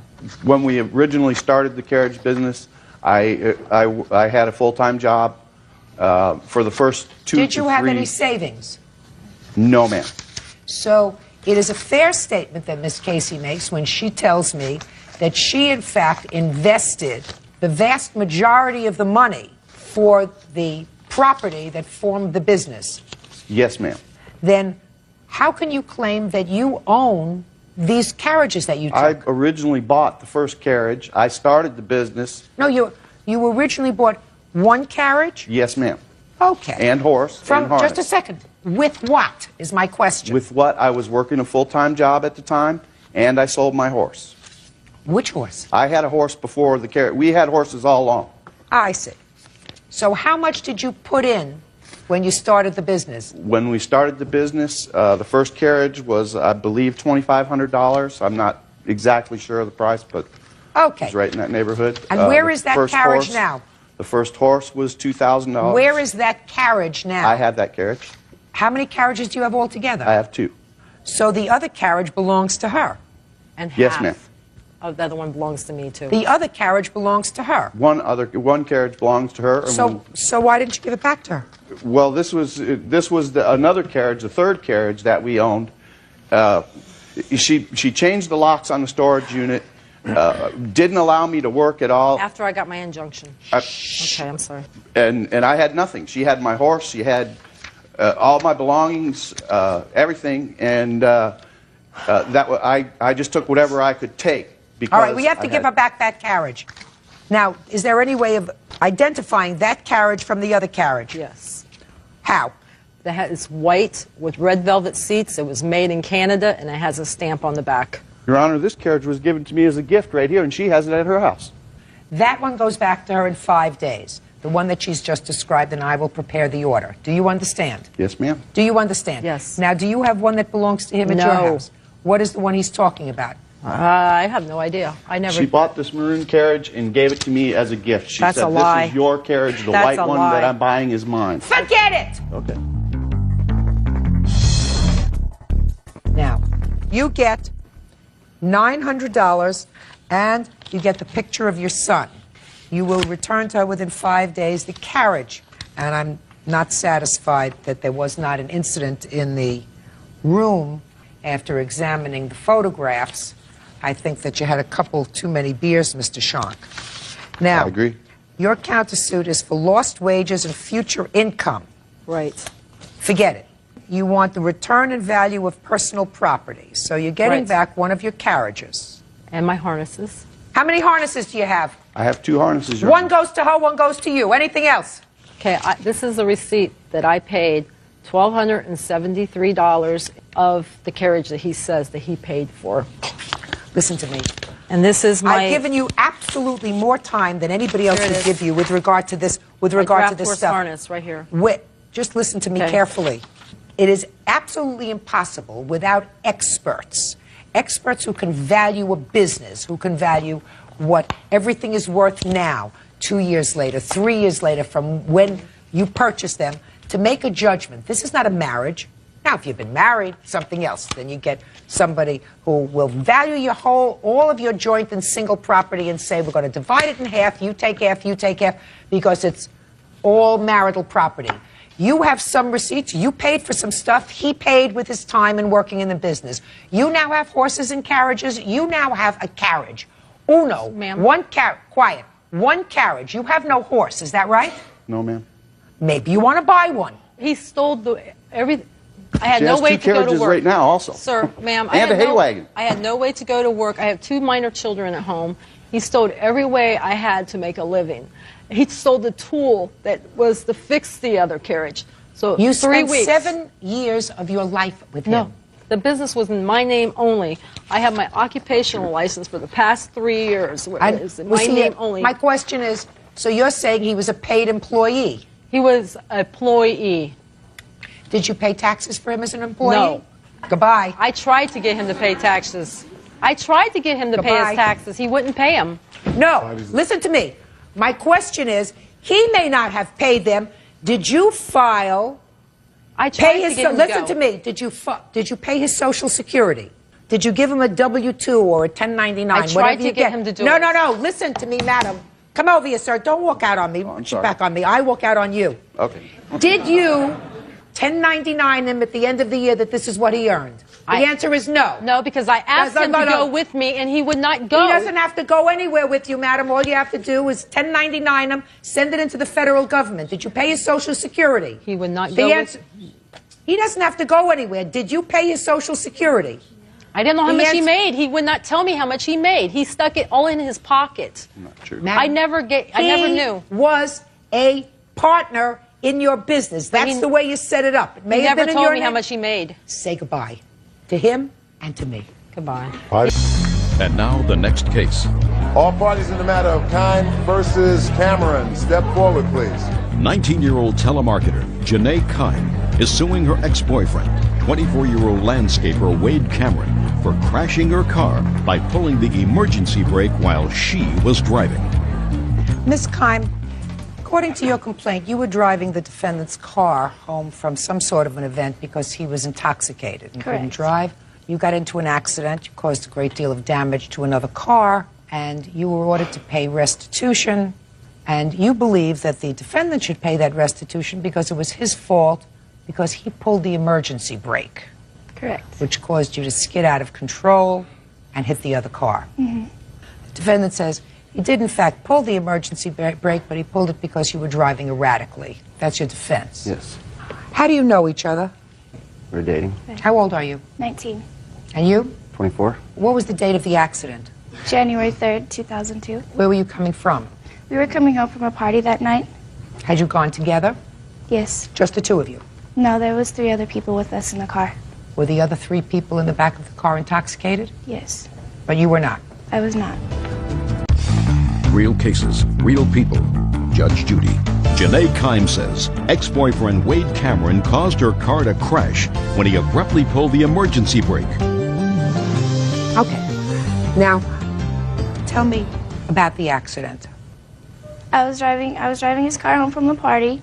Everything was all right. We were like 2 houses down from his house, and then all of a sudden he pulls up the emergency brake, and the car that I'm driving slides into this parked car, and the owners of the car were sitting in the car at that time. And so I pulled the car around the block and parked it at his house, and then we all went down to make sure that everything was okay. And I was in shock when this all happened at the time, you know, because it was such like a dramatic experience that I went through, and it brought back memories of... Don't give me your memories. I'm not interested in your memories. Okay. So you went back to see if everybody was okay. Right, and Wade had told me at the time that he had insurance on his car, so I figured everything was taken care of. I was in shock, so I left. And you left before the police arrived. Right. And I called him the next day, and I asked him what was going on. He gave me the number of the officer in Boulder that was handling the case. So I called her and let her know that I was driving the car, and then a couple days after that, I went up there. She wrote me a ticket, and then I went to court after that. How did you contact the police, sir? How did I contact the police? They contacted me. You did. When? The following day, or that evening. So what did you tell them that evening? I told them basically what we were coming back from the party, and they were assuming that I was driving, but I wasn't, and because the person that was driving left the scene of the crime, so they were trying to direct it towards me. But I told them what happened, that she had taken off, and they wanted a description of her and everything.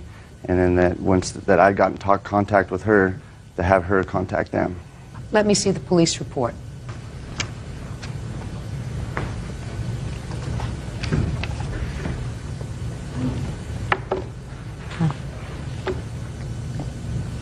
Did you first tell the police that somebody else was driving the car, sir? They were asking who it was, and I was describing who it was, and I didn't exactly say what she'd look like. Who's Tamara? I was a made-up person. So you lied to the police? Well, I didn't know her name exactly at the time. Like, you didn't know whose name? Well, I was drunk, so I was just mumbling out words. Hey, don't try to get over on me. I'm smarter than you'll ever be in your whole life. Bird, do you have a piece of paper there? I do. Good. I want you to give her a piece of paper and give him a piece of paper, and I want each of them to write down, prior to today, when the last time was that each of these people saw each other, spent any time with each other. Do you understand my question? Prior to today. Okay. You need a pen? You need an extra pen? I want them to do it independently. Thank you. Look over here, sir. Eyes front.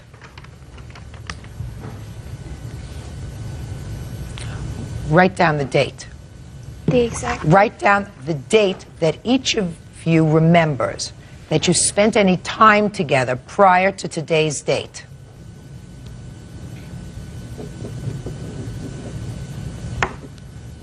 I'll take them.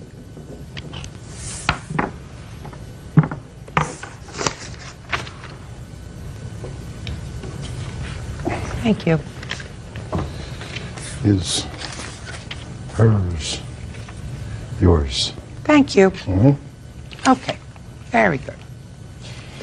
Now, what did you have to pay restitution for, by the way? I had to pay restitution for $6,839 for the whole damage to the car that I hit. Because he didn't have insurance? Right, and yet he told me he did. When did he tell you he did? He told me he did that night before I was going to drive his car, because I was planning on driving them home anyways. And I was like, you have insurance, right? He's like, yes, I Oh, do. sure, you asked him, do you have insurance? Oh, do I No, believe that? I really did. Do I believe that? I really Sure, I do believe that. You said to him, I'll drive your car because you're drunk. By the way, do you have insurance?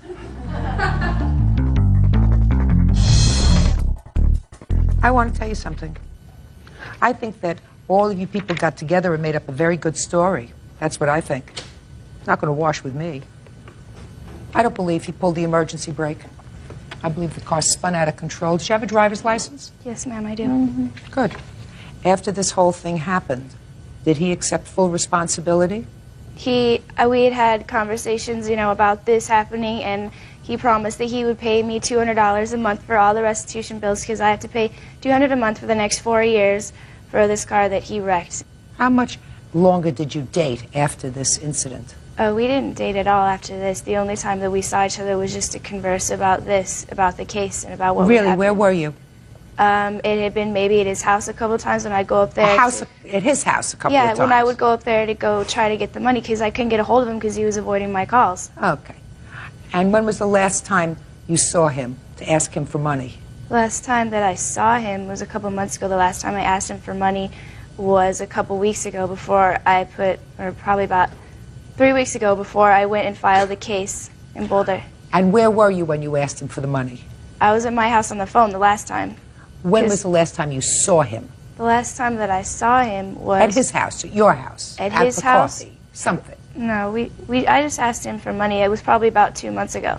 And when was the last time you say you saw her? Last time I saw her was when we went to court. For that. Which was when? When I don't know the exact date of when that court date was, but we had the same court date, so that's the last time I saw her. And did you tell the judge in court that you had pulled, that this was all your fault? Basically, just to get it was already on I'm the asking court. you a question. Yes. Did you tell the judge in court that the accident was all your fault? The answer is yes or no. Yes. What did the judge say to you? That was it. Were you ordered to pay any fine? No. Any restitution? No. Interesting. Well, one of you say that the last time you saw each other was February 28th. One of you says the last time you saw each other was January 10th. interesting, isn't it? So Isn't it? Very interesting. Case is dismissed. That's all. Parties are excused. This is case number 321 on the calendar in the matter of Pickering versus Cannon. Thank you, Bird. You're welcome, Judge. Parties have been sworn in, Your Honor. You may be seated. Bird, would you do me a favor, please? You know that pesky fly that we had around here a couple of months ago? Yep. Well, he's been resurrected. So could you get me one of those little things that you got me before this? No problem. Thank you very much. And Miss Pickering and Mr. Cannon look like two well-behaved people, so I can manage without you for a minute. Be right back. Thank you. Miss Pickering, according to your complaint, you and the defendant were in a relationship and you made a loan to him. It was a loan so that he could take a trip, some sort of a bus trip, a sports trip with some other men. And you want the money back because the relationship is over. Yes. Mr. Cannon says that there was never a loan, that this was sort of a quid pro quo because he had arranged for refinancing on your house at some point. I know you're smiling. We'll get to it. Okay. He had arranged for refinancing on your house, saved you a whole bunch of money, and you agreed that he would be paid by you financing this trip. That's your defense. That's correct, Your Honor. Good. Thank you. Thank you.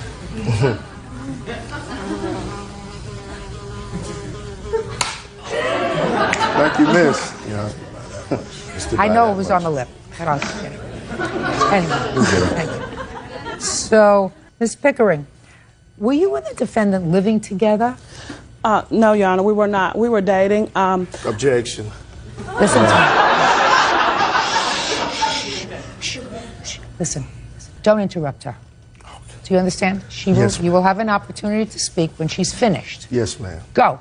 When I divorced my husband and moved back to South Carolina, Mr. Cannon was one of the people contracted to move my furniture back to South Carolina from Georgia. I was reintroduced to him at that time. We went to middle school together. Immediately after I returned, we began dating. But never lived together? Never lived together, but he spent most of the time with me. It was very, we talked about getting married. He talked about how it was destiny for us to be together. Don't frustrate me. Yes, ma'am. I was just saying, let's get to No. Yes. When I look at your direction, ask you a question, you're going to speak. Yes, ma'am. Other than that, you're not going to speak. Okay. So when I said you didn't live together, the answer was we didn't live together, we dated. We dated. Fine. Tell me about this loan that you made to him, when that was, because there were two parts of the loan. Exactly. Mr. Cannon and I had been supportive of each other, making small loans back and forth financially to help each other out when needed during the time that we dated. This particular occasion, in October, he sponsored a trip for the guys. October of what year? October of 2001. He sponsored a trip to a Falcons football game in Atlanta. At some point, he did not have the money to pay for the tickets. So he asked me if he could borrow the money. How much money did he need? It was $960 for the tickets. Although we had exchanged money before loaning process, I felt very uncomfortable with this amount. Well, had the previous loans been smaller loans? They had been much smaller, $50, $100, $150. So, and it had been repaid. Because I felt uncomfortable, I wrote the check to the travel agency. Can I see that, please? I would not write it to him, nor would I give him cash. I was under the assumption that when the guys boarded the bus, that they would pay the remaining balance. When they returned from the trip, I heard of how wonderful it was. When was the trip? The trip was in November. Okay. I heard of how wonderful it was and received a magnet, but not my money. Okay. At that point, I did not question him about it. I was hoping that he would do the right thing because, once again, this is someone I wanted to marry. Later on, in the 11th, November, he also borrowed money again and again in December. Well, what did he borrow money in November for? I was under the impression that it was Christmas gifts. During this time, I've been throwing hints that I wanted an engagement ring. I'm hoping that this was for that purpose. So you were giving him money hoping that he would buy you a ring? I was giving him money hoping that it would help him purchase the Christmas gifts for his children and then have extra to do what I wanted him to do. How much did you give him in November? In November, I gave him a check of $135, and I clearly marked on there that it was a loan. And in December, I also gave a check of $50. And I marked that that was a loan as well.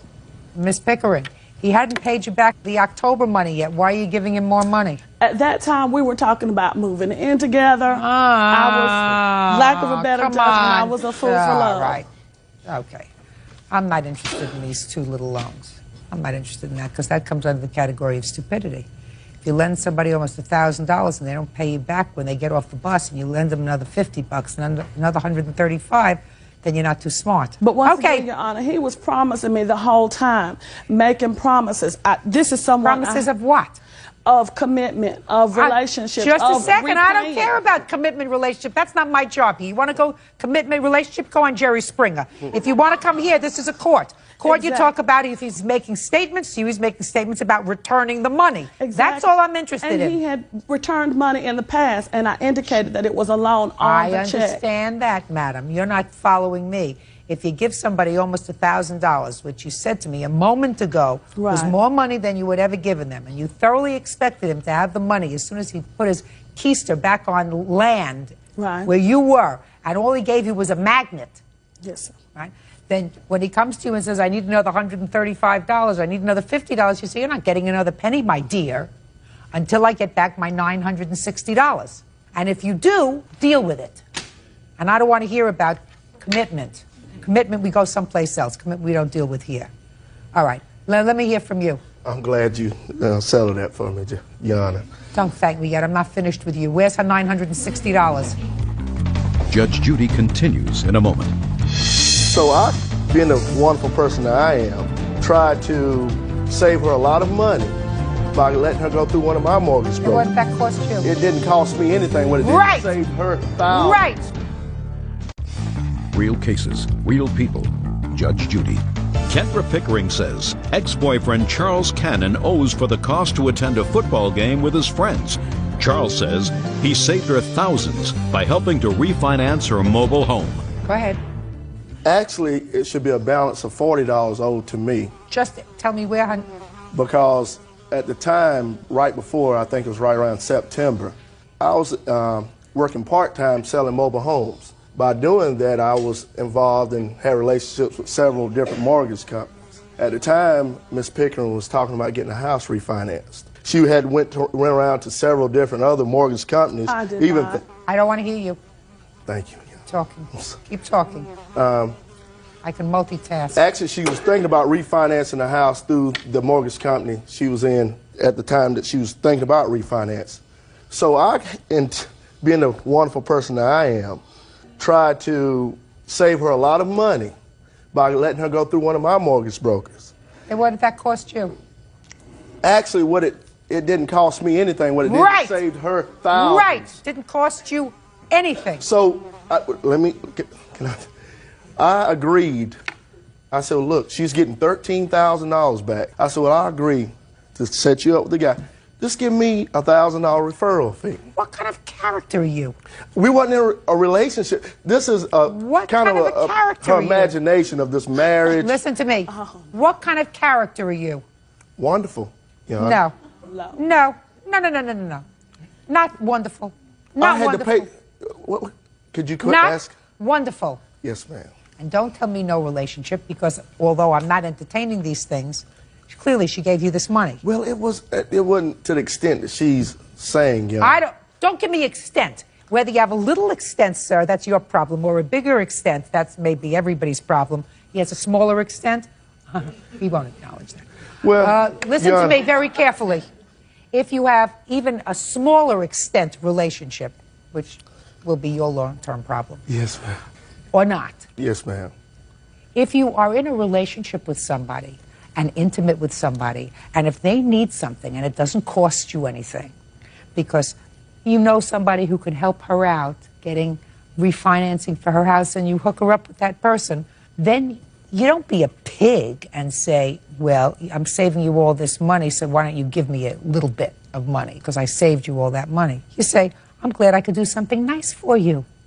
I was but, only doing the American way. But do it the American way with somebody else that you're not sleeping with, sir.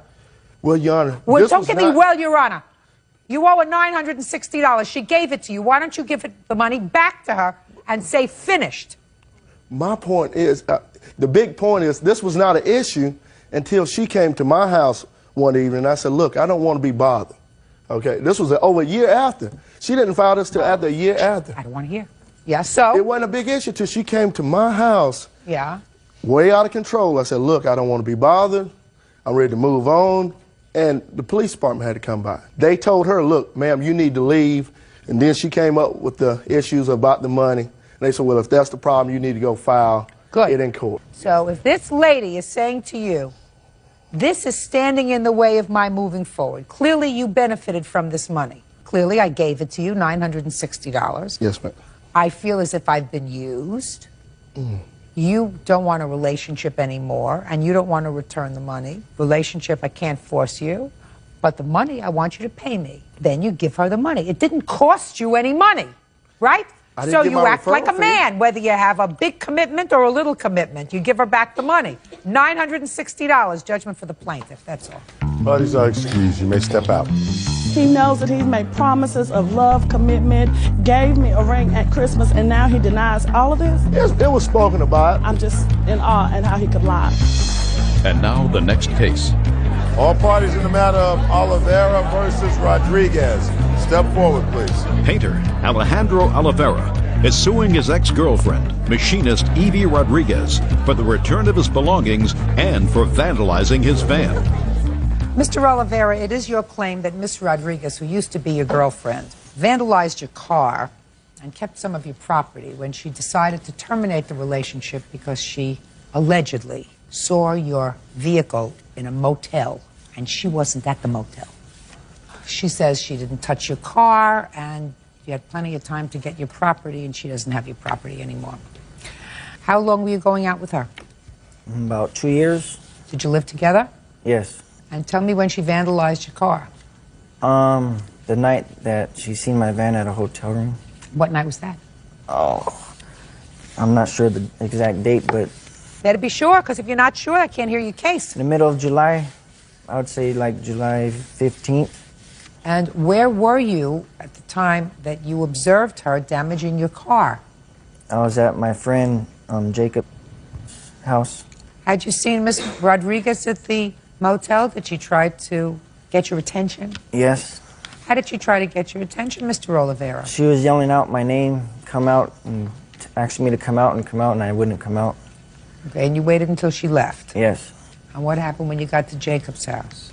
I was going to stay the night there, and then She thought that would be a good idea. Yeah. I heard some things going on outside, and the same thing, pounding on the door, telling me to come outside. I wouldn't come outside, so then... Why not? Because I didn't want to deal with this girl. And she started bashing my windshield and my back window. You have photographs? No, I don't. Why not? I just didn't even think about doing that. So why are you thinking about suing her now? Because she took some personal belongings when we lived together, and I wanted them back. She wouldn't give them back, so... Like what? Couches, living room set, clothes. You lived together for 2 years, sir. Are these things that you purchased when you were living together? No, I had them prior. When, for the first time, did you ask her for this property? After we separated, and... Well, you separated, I assume, on July 15th. Sure. Yeah. The day after. I'm going to go get my stuff. She had already locked the doors. Then one day after that incident, she had threw all my things outside and said I better go and get them before somebody takes them. Real cases, real people. Judge Judy. Alejandro Oliveira says ex-girlfriend Evie Rodriguez won't return his personal property. Why didn't you go over there? I was just drinking and I didn't want to drive, so I waited till the next day. Oh, and what happened to all your stuff? They were there, and I took the things I can, like small things, but I couldn't carry couches and the bigger things by myself, so I just waited. Yeah. And I told her to put the stuff back inside, and she refused to. Then she said they got stolen, but I know she took them because I seen them at her sister's house when I peeped through a window. So the couches in her sister's house? Yeah. Does your sister have his couches? No. No? Who has his couches? I told different people that there's stuff outside. If you want it, go get it. Good. Well, that's good. So they took them. Yeah. They came and they took it. Yeah. Did you bust his windows on his car? No. You didn't bust You me? had a right to. She You had had a a- right to, in your own mind, I'm sure you thought, right? I'm not the kind of person to do that. Well, what I don't understand, Mr. Oliveira, is that if somebody vandalized my car like that and you want them to pay for it and you want to bring a lawsuit, you take a photograph of what the car looks like. True, but at the time it happened, I didn't even think about taking it to court, you know. So what do you want me to do? Actually, I just want to get my couches back, and She doesn't have your couches. She does have them. No. She told somebody, she put your couches out along with all the other property. You said you came by, you didn't come by that night because you'd been drinking. You came by the next day, you took some of the things that you wanted. She says, she called all of her friends and says, there's a bunch of junk outside. If you want to come and get it, you come and get it. Maybe her sister wanted the junky couches. She came and got the couches. She has no right to give things away. That's not hers anyway, so... Yeah? She shouldn't have did that in the first place. That's not right. Just a second. You shouldn't have given away the couches if you gave them away. I'm telling you. She shouldn't have. What were you doing at the motel? Just partying, whatever. Really? The night before, this happened on the 15th of July. On the 14th of July, where were you? I was there at the apartment where we lived at. Yeah. Did you have dinner together that night? Sure. Do you have children? Nope. Do you have children? I have one. How old is your child? He's 12. Does he live with you? Yes. Oh, I have 2 children, but not with her. So you have 2 children? Yes, I do. I thought you meant if I had some No, with her. no. Not with her. No. And not with the person you were in the motel with, I assume. No. Judge Judy continues in a moment. So, did you tell Miss Rodriguez that you were going to spend an evening in a motel with somebody on the 15th? Nope. Why not? We were having troubles at the time. We were breaking up. Really? So, When did you tell her that? I never told her. It just things were happening. Mr. Oliveira, you have no pictures of your car vandalized. So I can't tell, A, if it was vandalized at all, and B, whether she did it. She did do it. I just thought she would come up to it and say that she did because she knows She's she not. did. And as far as your property is concerned, she called you and said to you, oh, by the way, you still living in the same apartment or the No. same house? I moved out. And you didn't move back into that place, did you? No. Where did you go to live? At my friend's house where the night that At she came and Jacob's broke in. house? Yes. You're still living there at Jacob's? Yes. No, you're not, Mr. Oliveira? I am. Full time. What do you mean full time, Mom? You sleep there all the time? Yeah. Every night? That's where I'm staying at now. Uh-huh, right. So you paying any rent to Jacob? It's not, well, it's not actually his house, it's his mother's house. But Oh, really? yes. So you have your own room there? I sleep on the couch or if Oh, nobody... just a minute. So she has a couch? She has a couch. So where are you going to put these couches when you get them? You can put them at my mom's or wherever in storage. Oh, well, you don't have any couches anymore, Mr. Oliveira. I know. Case is dismissed. Her sister has- Goodbye. Yeah, this is case number 183 on the calendar in the matter of Sanzano versus West. Thank you. Parties have been sworn in, Judge. You may be seated. Mr. Sanzano, you and the defendant had a relationship, an on-again, off-again one, according to your complaint, for some period of time. During that time, you moved in together, perhaps once or twice. You claim that you furnished the apartment. She had you thrown out of the apartment. She kept the furniture. You want the furniture back or its value. That's what your claim is. Yes, ma'am. The defendant said that the furniture was purchased as a couple, and she is counterclaiming for a car that you allegedly took that belonged to her and for assaulting her 5-year-old son. Yes, ma'am. Okay. So let's have the story of the furniture first, because that's your claim. Over about a year and a half ago, I met Lisa. We got into a relationship. We moved into an apartment after 6 months. At that time, I had a lot of furnishings. I had, electronics, and I had, quite a bit of furniture. Where And had she been living? she lived with her mother for a period of 3 years. Was she living with her mother at the time that you met? Yes, ma'am. Was she living with her mother at the time you moved in together? Prior to us moving in Prior together. to your moving in together? Yes. Did she have any of her own furniture that she moved in with? No, ma'am. Go ahead. At this time, the apartment did need some more things. It was a 3-bedroom apartment, so I went out and I did purchase those things solely. What? At that time, it was... Look at me. Yes, at that time, it was additional bedroom furniture. For whom? for the children's rooms. How many children did she have? She has 4 children. How old are you? 26. Do you have other children? No, Do you ma'am. have children of your own? No, ma'am. Go ahead. Just other things were purchased, just to make, the apartment a complete home. Then after 4 months of living together in this apartment, we separated. I kept the apartment. I kept the furnishings. She kept some of the children's things that, were really for their specific use, not for my use at all. So then, after 3 months went by, I went on to another relationship, and she was seeing somebody else. And after 3 months went by, Lisa contacted me on numerous occasions and wanted to reconcile. And after a few conversations, we began seeing each other again. But then we moved in together. We lived there together in the second home for 4 months. And what had happened, Lisa was being treated for mental health issues, manic depression issues, okay? And she was on her medication, and she decided that she wanted to start drinking again, like, social drinking. And that affected, in my opinion, her treatment with the medication. And as a result, it ended up in disruptiveness in the home.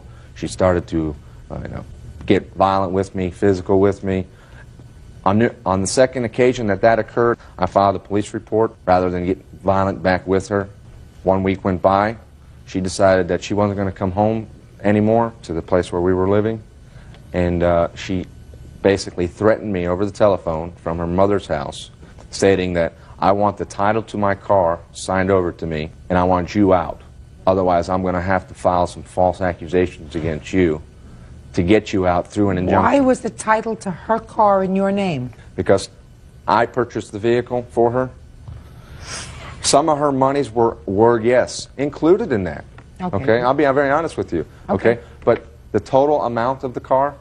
You put in some money. Yes, for the car purpose. All right. How much was the car? The car was $900. And how much did you put in? I put in $450.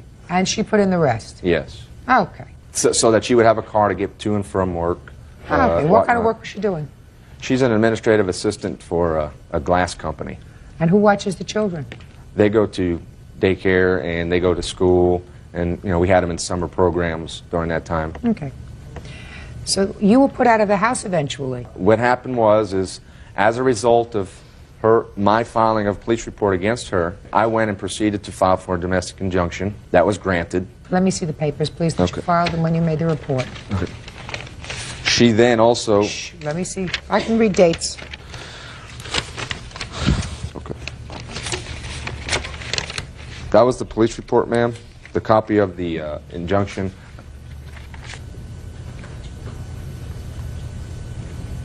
All right. Miss West, can I see the report that you filed with the police department?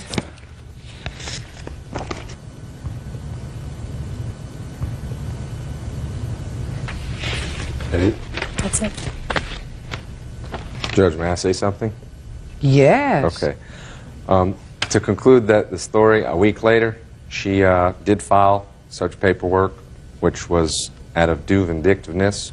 Listen to me, sir. Yes. You filed your police report on the 19th, according to the one you gave me. Yes. But you actually had the police come out on the 13th. Yes. Interesting enough. Very good. So you did call the police on the 13th. Yes. And I read what it said here, which says that when the police got there, you lost your temper and you were throwing things around the house. Is that right? No, ma'am, I wasn't throwing things Yes, you around were. the house. Yes, you were. I was placing them on the floor because he's OCD, and I knew it would drive him crazy. There was nothing broke. There was nothing thrown in that He's house. got OCD, so you were driving crazy. What kind of medication do you take? I've been released from the doctor. I don't take it anymore. What but kind I of medication were you taking on the 13th of July? Effexor. And how long had you been on that medication? 2 months.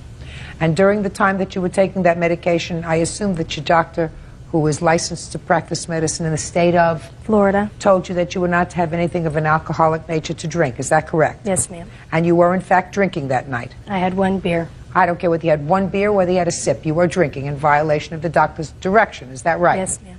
And you were taking that medication for, let's call it, mood swings. Yes, ma'am. Is that right? Yes, ma'am. Okay. And that the house was in a state of disarray, and that the plaintiff called the police and said, listen, I don't want her arrested, I just want things to calm down. Exactly. And the police came. That was on the 13th. All right. Then we have you reporting to the police on the 19th of July that an incident occurred on the 17th of July. That's after he made his report. Now, let's see. Now I'm reading what that says. So I like to read all these reports, Bert. You know why? And you got to read the dates. Very important to tell a story. But you know that already. You knew that. I've learned from the best. Judge Judy continues in a moment. He assaulted your son, hit him with a belt? Is that right? How many times have you done that? I've never left a bruise on any of my children.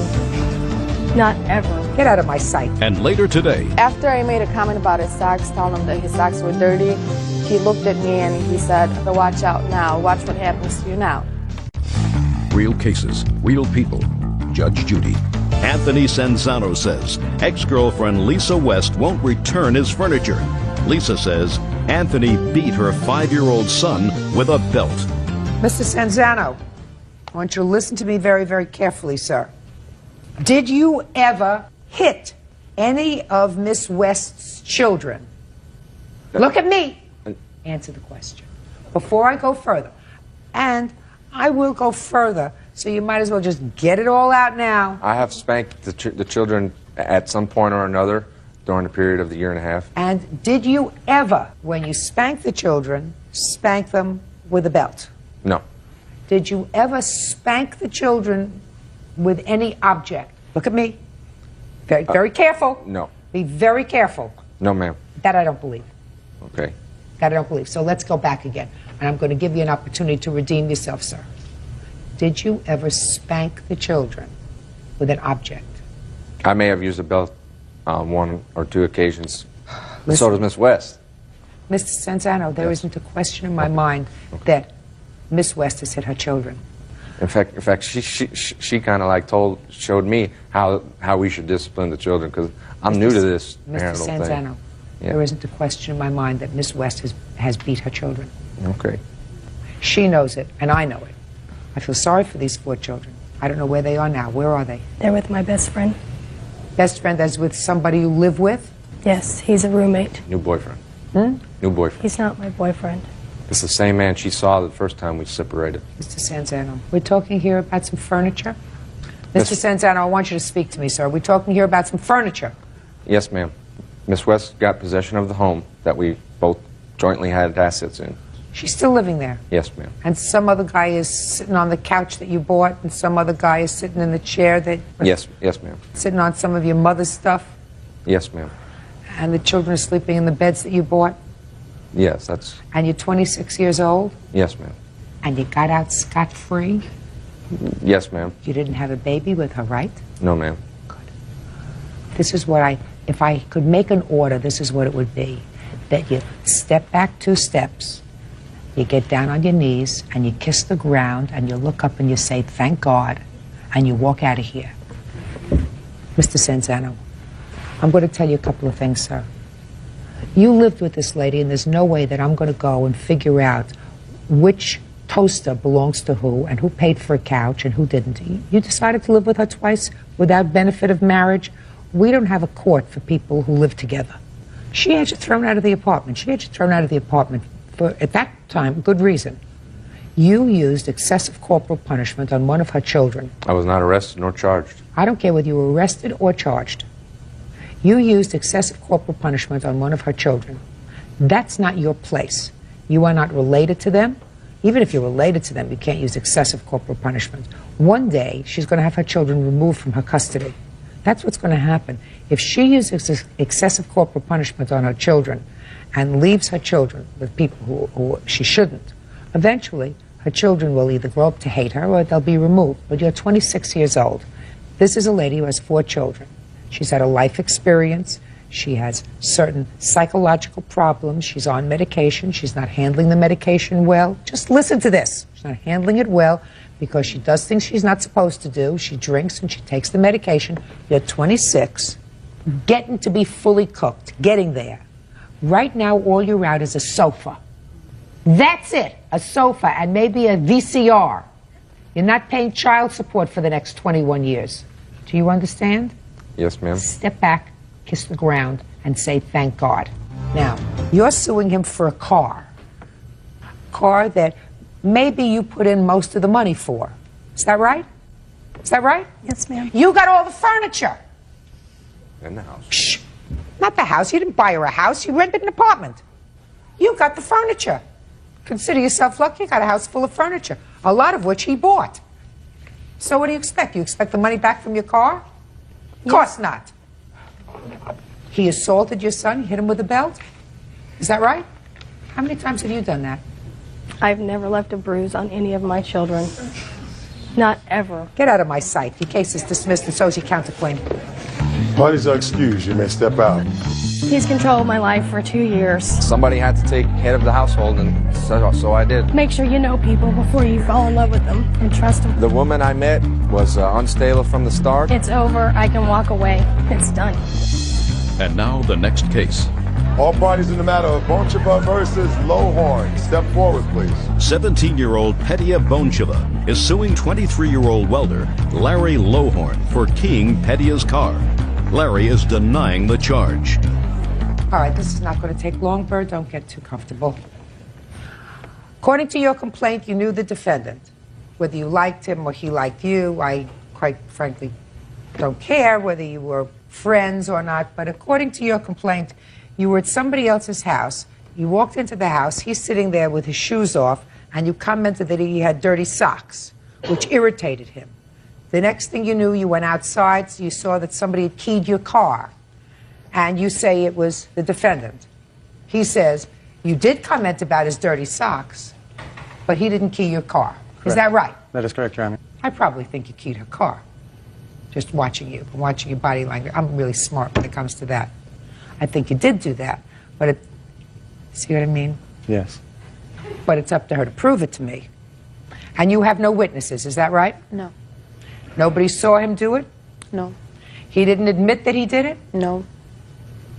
So what do you want me to do? Well, he actually did say that he was going to do something to my car, and the night that... Your Honor? Don't speak until I speak to you. Yes.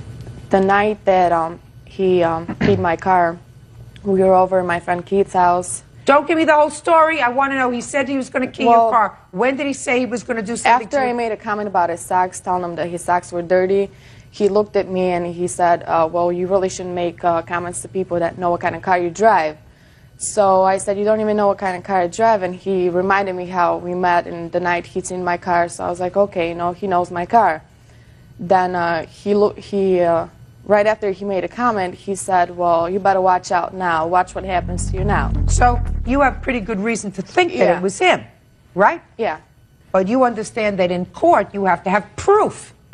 Yeah, well, actually, we did call, I did call the Clinton Township Police Department. We did make a report about it. I was in there for not more than a half an hour, and after he made a comment, he went outside for 5 minutes, and you know, he came back, he just looked at me and smiled. So my friend Keith said, well, let's go look at your car. You know, maybe he did do something to it. So me and him walked outside and seen my car was keyed.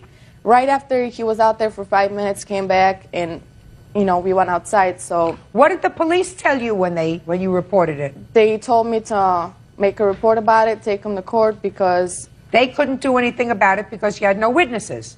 They couldn't arrest him. No. Now you want to say something? Yes, I do, Your Honor. What she's failing to mention at first is that she was kind of upset with me in the beginning, before all this even started, because, like, when we initially met... I don't care! Okay. Get to her car! Okay, when I got to the apartment and she started saying this stuff to me... about your dirty socks. Yes. And about your hygiene. Yes, I kind of got aggravated, so I kind of went outside. My witness, Sam, and another girl were outside. They were talking. I went out there to use the phone because we had gotten the argument. I called my girlfriend to come pick me up because I didn't want to sit here and argue with a 16-year-old about something as petty as, like, dirty socks. So I called him. We came up back to... Sam came up first, and I came up later with Laura. Sir, actually, Mr. he's lying, Lawhorn, Your Honor. shh, I don't want to hear you. I don't want to hear you. Okay. Unless you're going to tell me, Judge, I'm going to fess up. Either I keyed her car, or my friend keyed her car, or I saw somebody key her car, I don't want to hear all your other nonsense. Do you understand? Yes. Did you key her car? No, Your Honor. Do you know who did? I have no idea. You have no idea? No. You have no proof that he keyed your car? You have no witnesses? He didn't make a confession? Do you understand? I can't find that he keyed your car. He might have, or he might have, or somebody else that was outside might have. He may have given them the key to key your car. You have no proof. But he said he was going to do something to my car.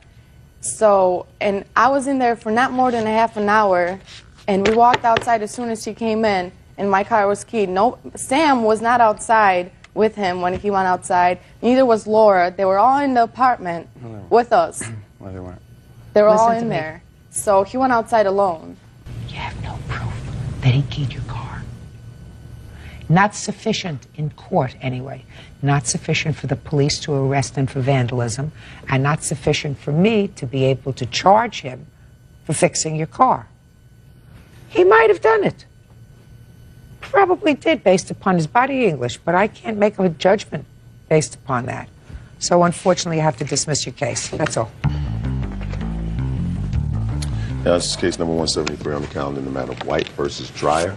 Parties have been sworn in, Judge. You may be seated. Sir, have a seat. Miss White, the defendant is your former husband. You were married for a long time, 20 years? 20 years. And I gather from your papers that you had a rather acrimonious divorce. Yes. This case has to do with a car, an old car, that you were awarded in the judgment of divorce.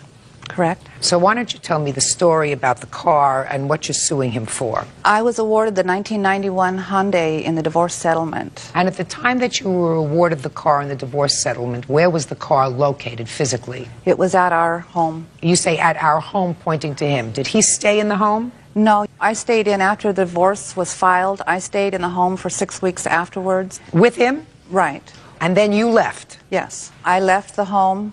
And left the car there? No, I took the car with me. Okay.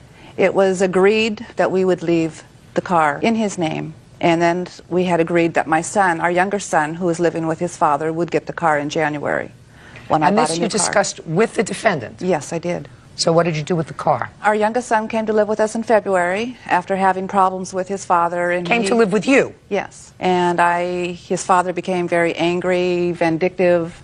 Where's the car all this time? I had the car at that time. You had the car?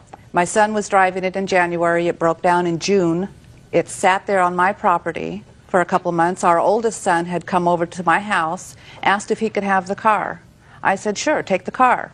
His dad does a lot of rebuilding of the vehicles. So he towed the car to his father's house where he was living. Your oldest son's name is? Jonathan Dreyer. Okay, so Jonathan takes the car. It's been in your possession, but titled in your husband's name, despite the fact that you were awarded the car in the judgment of divorce. Oldest son takes the car from your new residence and brings it back to his father's house. Correct. Is he living with his father? Yes, he is. Is that right so far? Yes, sir. Yes, ma'am. Okay. In June, Jonathan and the car are back at the father's house, June 01. Go ahead. So it was after he had towed the car, he called me and says, I have to get the title from you because your dad doesn't want the car up here without the title. So I said, fine, here's the title. Okay, so you gave Jonathan the title. Right. Okay, so now, good. So that was the last I'd heard about the car until May 5th, when I get a notice that he has had the car illegally put into my name. Well, no, he hasn't had it illegally put in your name. He transferred Well- it to your name. He was supposed to do that a long time ago. Right, but what he had done was fraudulent, the way he had done it and what he had planned to do with it. Well, let's see what happened. So he had put the car in your name and then? Called it in as abandoned. Okay, and then they came and towed it. Yes. And you were sent a bill from the county for how much? The ending bill was $786. And that's what you want? Well, they did eventually sell the vehicle and got $60 out of it for auction. So $726. Correct. And you feel as if he should be responsible for that bill? Yes, I've got pictures here that show, I mean, this is what he does for a living. He repairs and rebuilds cars. Okay. Well, he doesn't necessarily have to do that with this car. I want to get his version of the events. Go ahead. Well, my one son who got the car did not take possession of the car in January because when he moved out, he had a car.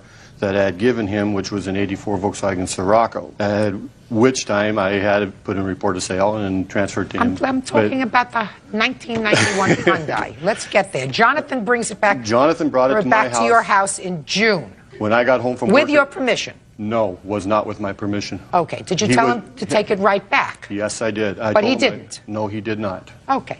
At that time, did you notify your former wife, you better come and get this car? I could not notify her because of a restraining order which she had against me, which I have right here with me. Yes. Which thoroughly states that I have no contact with her whatsoever. When So you I were was not. divorced, did you have a lawyer?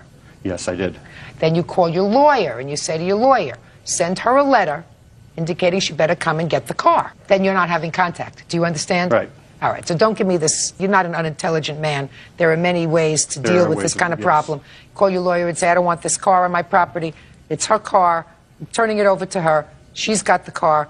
It's off my property. But you didn't do that. So what happened? So it sat there for how long? It sat there until I had it towed on the 5th of May. It was the only thing that I could possibly do with the car because I had no interest in that car per divorce decree. And the only thing possibly I could do is make sure that it was in her name, which I didn't know it was not in her name because of the fact that she had to have been able to license that in February of 2001. And in order to do that, she would have to have signed the registration to do that. So she signed your name. She probably did that over the last 20 years, Yes. 100 No, times. he gave me the registration. It came in his mail that he handed over to Whatever. me. So that's very possible. So I put in, by law, a report of sale, which I did not have to do because it already stated in the divorce decree that it was Your her Honor. car. Who are you? I'm a companion of Sherry. I don't want to hear from you yet, if ever. Judge Judy continues in a moment. She started to get very vindictive against my girlfriends. She even emailed to one of my girlfriends just to break us up. This is a lie. And later today, I'm not holding it against you that you did not dress for court today, but I think that you can get a leg up if you speak up, speak from your diaphragm. Don't swallow your words. You got it? Speak up, speak from your diaphragm. Don't swallow your words. You got it? real cases, real people. Judge Judy. Sherry White says ex-husband Dale Dreyer illegally towed her vehicle and then had it impounded. Go ahead. You put the car in her name, then you I called it, did not put the reported car it. in her name. I just put in a report of sale saying that the car was hers as of November. And at that point, I had the car towed. I put in a 72-hour notice in the window, which is required. You put in the a window of the car. Shh, listen to me. You put in a 72-hour notice in the window of a car that's on your property, Correct. and then you had it towed. Then I had it towed. That is all what's required in the state of Washington. People who own the car do not have to be notified. It just has to be put in the window of the car. How long did your divorce take? 6 months, 8 months, a year, No, 2 our years? divorce was final in 90 days. And it was a good divorce. In fact, we used the same lawyer.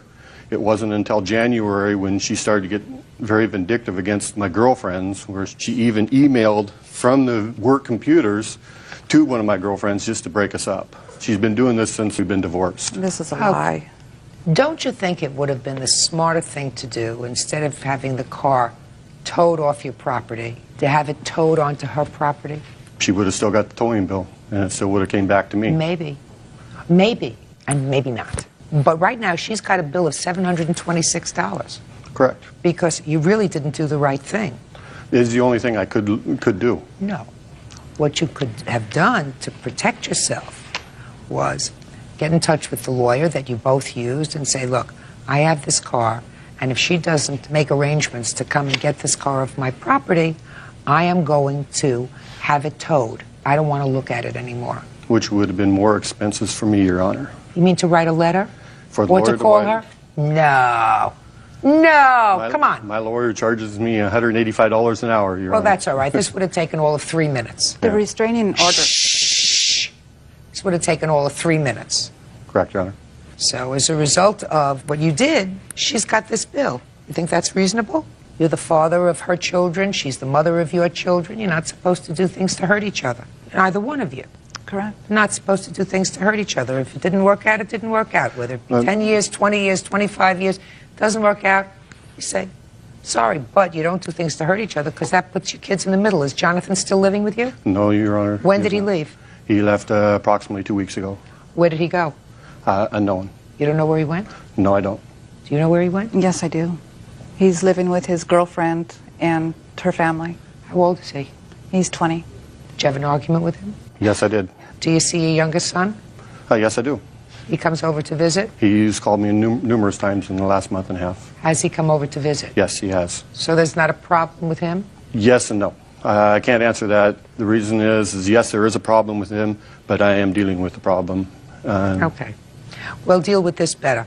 You're going to give your former wife $726 because you didn't do the right thing in having a car that you knew that she would not see the sign that you put in the window. You complied with the letter of the law, but not the spirit of the law. The spirit of the law was that you notify the person whose car it is that if they don't move the car, you're going to have it towed. That's the spirit of the law. That's the substantive part of it. What you did was you complied with the letter of it with full knowledge that she would never see that notice and therefore never be able to reclaim the car. Whether she wanted to reclaim it or not, she may not.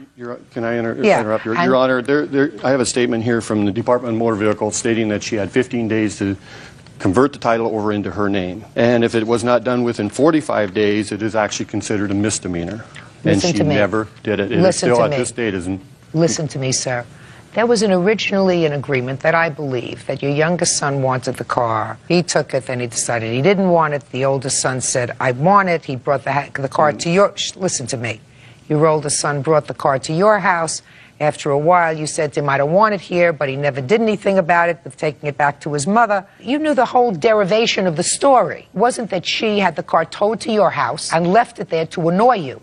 It was brought there by your children. That's how it got there, by your children. So don't show me things that are underlined that says she has 10 days or 15 days to convert it into her name. The idea was to let your kids have a car. And what you did was vindictive. Yeah, you have a counterclaim. You want her to pay $1 a day for storing the car for 122 days. That's ridiculous. You knew how it got there, and you should have done the right thing. You didn't. It's going to cost you $726 because I don't think she should be responsible for it. Judgment for the plaintiff. That's all. Thank you. Parties are excused. You may step out. I think it's a bunch of baloney that she didn't follow the laws. I hope this ends it all with this man. It's just another win for a vindictive lady against me that she's been at me ever since the divorce. I want nothing to do with him. And now the next case. All parties in the matter of Shartza versus Myers. Step forward, please. 19-year-old student James Schartzer is suing his former friend, 20-year-old loan officer Matthew Myers, for vandalizing his car. Matthew says James tried to run him over. He is countersuing for money owed on a computer. Mr. Scharzer, I gather from your complaint that you know the defendant, Mr. Myers, and it is your claim that he vandalized your car. The defendant says that he did not vandalize your car, that you were not in the car at the time of this incident. Some of your friends tried to run him over, and he merely placed his hands on the hood of the car because he was trying to protect himself. Mr. Myers says that you owe him some money for a computer and is counterclaiming. Is that what this is about? Yes, ma'am. Okay. When was your car vandalized, sir? On what date? April 27th, 2002. And tell me how it came about that your car was in the vicinity of Mr. Myers' house. Well, it all started, I was hanging out with some friends. I want you to speak up, speak slowly so that I can hear you, because I'm not holding it against you that you did not dress for court today. Just because they're wearing suits and shirts and ties doesn't necessarily mean that they're going to tell me the truth, right?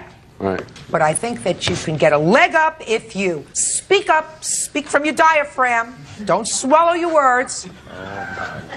You got it? Yes, ma'am. What? Yes, ma'am. You tried. Let's go. On the night of April 27th, 2002, I was hanging out with some friends, and one of my witnesses, Susie... Stop tapping. Don't tap. One of my witnesses, Susie, had to go over his house to deliver a payment for that computer. What computer? The computer that we made a deal with where I put a down payment down, he put the other $500 on his credit card, and I was paying the monthly payment. Susie was going to go over to his house to make a payment for you, to him, on a computer that he had put on his credit card as a favor to you. Yes, ma'am. We got that down? Got that. And why weren't you going to make the payment, sir? Because at the time we weren't friends. Why is that? Had you been late in making the computer payments? No, I believe it was the first payment that was being delivered. Okay. Go ahead. And we weren't friends, and she had to go over there, so I let two of my friends drive her over there because I didn't want any altercations. And they went over there, and she went in the house. You weren't there, so you don't know Yeah, what happened. I But wasn't that's there. why she went over there in your car. Mm-hmm. Susie! So you went over there with a payment. How much of a payment did you go over with? I believe it was $60. What happened when you got there? I walked inside and I handed Matt the payment. He was sitting on the couch by himself, and I was just talking to him because I hadn't seen him in a while. And then I told him that Rich, the boy who drove me, was out there, and he wanted to say hi. So he went outside with us, and he said hi to Rich, and he looked at the car, and then he was like, something like, give a message to James, and he started like kicking the side of the door, and then he walked around and started kicking the front of the door, yelling that he wanted his money. And so I was scared, so I jumped back in the car and we drove off. He just started kicking the car? Yeah, he knew it was James's, so he just... Of course he knew it was James's. So he like grabbed onto my shoulder and just started kicking the car, and then he walked around and jumped on the front and started jumping on the hood of the car. What'd you do that for? I didn't do it. What'd you do? This is what happened. She came over, I met her outside. I was talking to her, she gave me the $60. I thought it was $70, but she gave me $60, and then what happened? I'm nervous. And what did she do? She gave me the money, and then I was sitting in front of the car. No, this is I know, I'm sorry. No. Take, why don't you do this? No. Go. Take a deep breath. Okay. All right. We started to talk, and then she got in the car. Right? I'm nervous. Sorry. I'm sorry. We started talking, and then I started getting mad because she said he wasn't going to pay the rest of the money because he owes me $500. He wasn't going to pay you the rest? No, that's what she told me because he owes me $500. I got it right here. And then after that, I don't know if he wasn't driving the car. He was in the passenger seat. And Thank you for clearing that up for me. Okay, sorry. And then I started yelling at her, and I was like, someone's going to pay this money. Someone's going to pay this money. And I was getting real angry.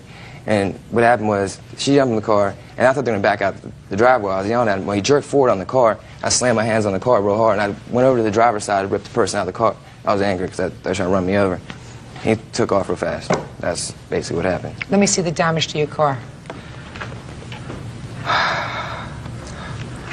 I assume that at one time you were pretty good friends if you let him put money on the computer. Yeah, we were friends. So what happened to that friendship? He's a con artist. That's what he is. What? He's a con artist. He uses people for money. He's suing me right now so he can pay other people off. Okay. She says that he kicked the sides of the car 2 places, and then he jumped on the hood. Is that right? He picked the passenger side. He didn't touch the Passenger driver's side only. The hood I got. The hood's no question. The driver's side is out because he didn't touch the driver's side, right? Right. So here we go, the driver's side. And the back he didn't hit, right? Just the driver's side. No. Back. Back. What are you showing me these pictures for? I have better things to do. The taillights were... What? He kicked the taillights, and the taillights were out of line. Oh. She said kick us out of the car. I'm sorry. Bert, is this the passenger side or the driver's side? Looks like the driver's side to me. Maybe. Depends on which way the car is facing, Judge. Yeah. Is that 2-door or? 2-door. Oh, I think it's the passenger side. 2-door. It's in the back of the car over here. Yeah? Yeah. Okay. All right, let me see your estimate, sir. What kind of car is this? It's a 1989 Honda CRX.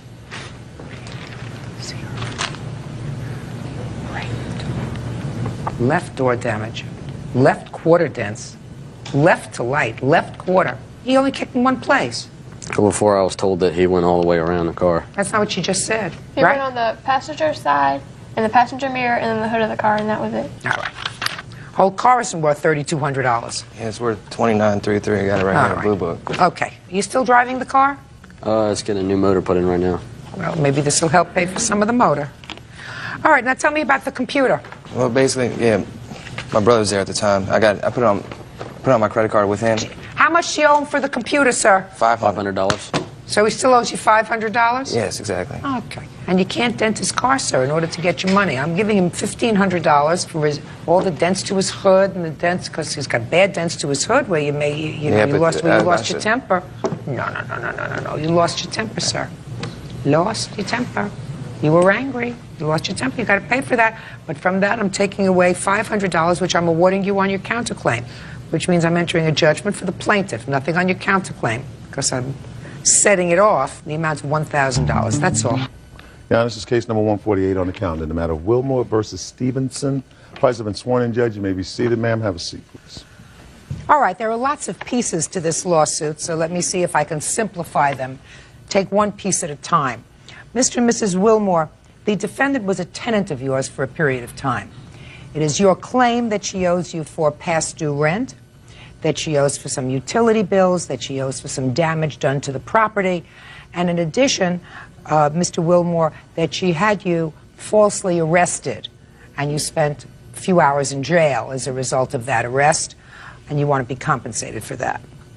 Ms. Stevenson says that you actually owe her money. She wants money for mental distress, and she wants all of the rent that she did in fact pay you during the course of her tenancy, because she says the property was substandard. Is that right?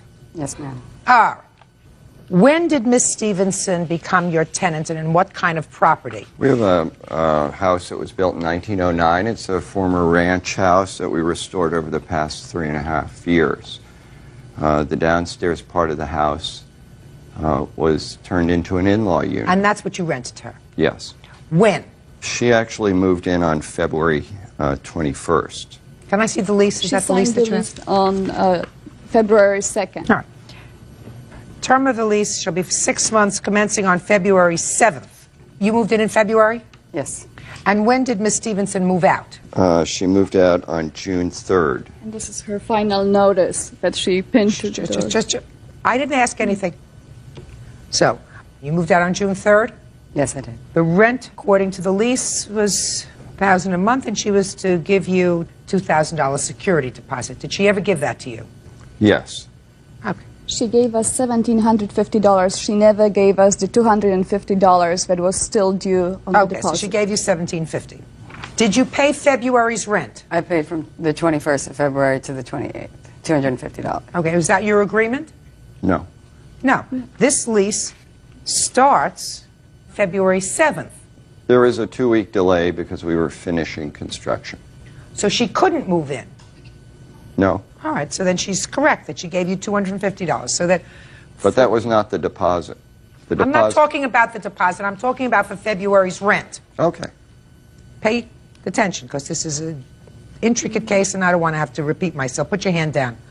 March. Did you pay rent in March? I paid rent in April for March. How much did you pay in April? $500 plus $965, $1,465.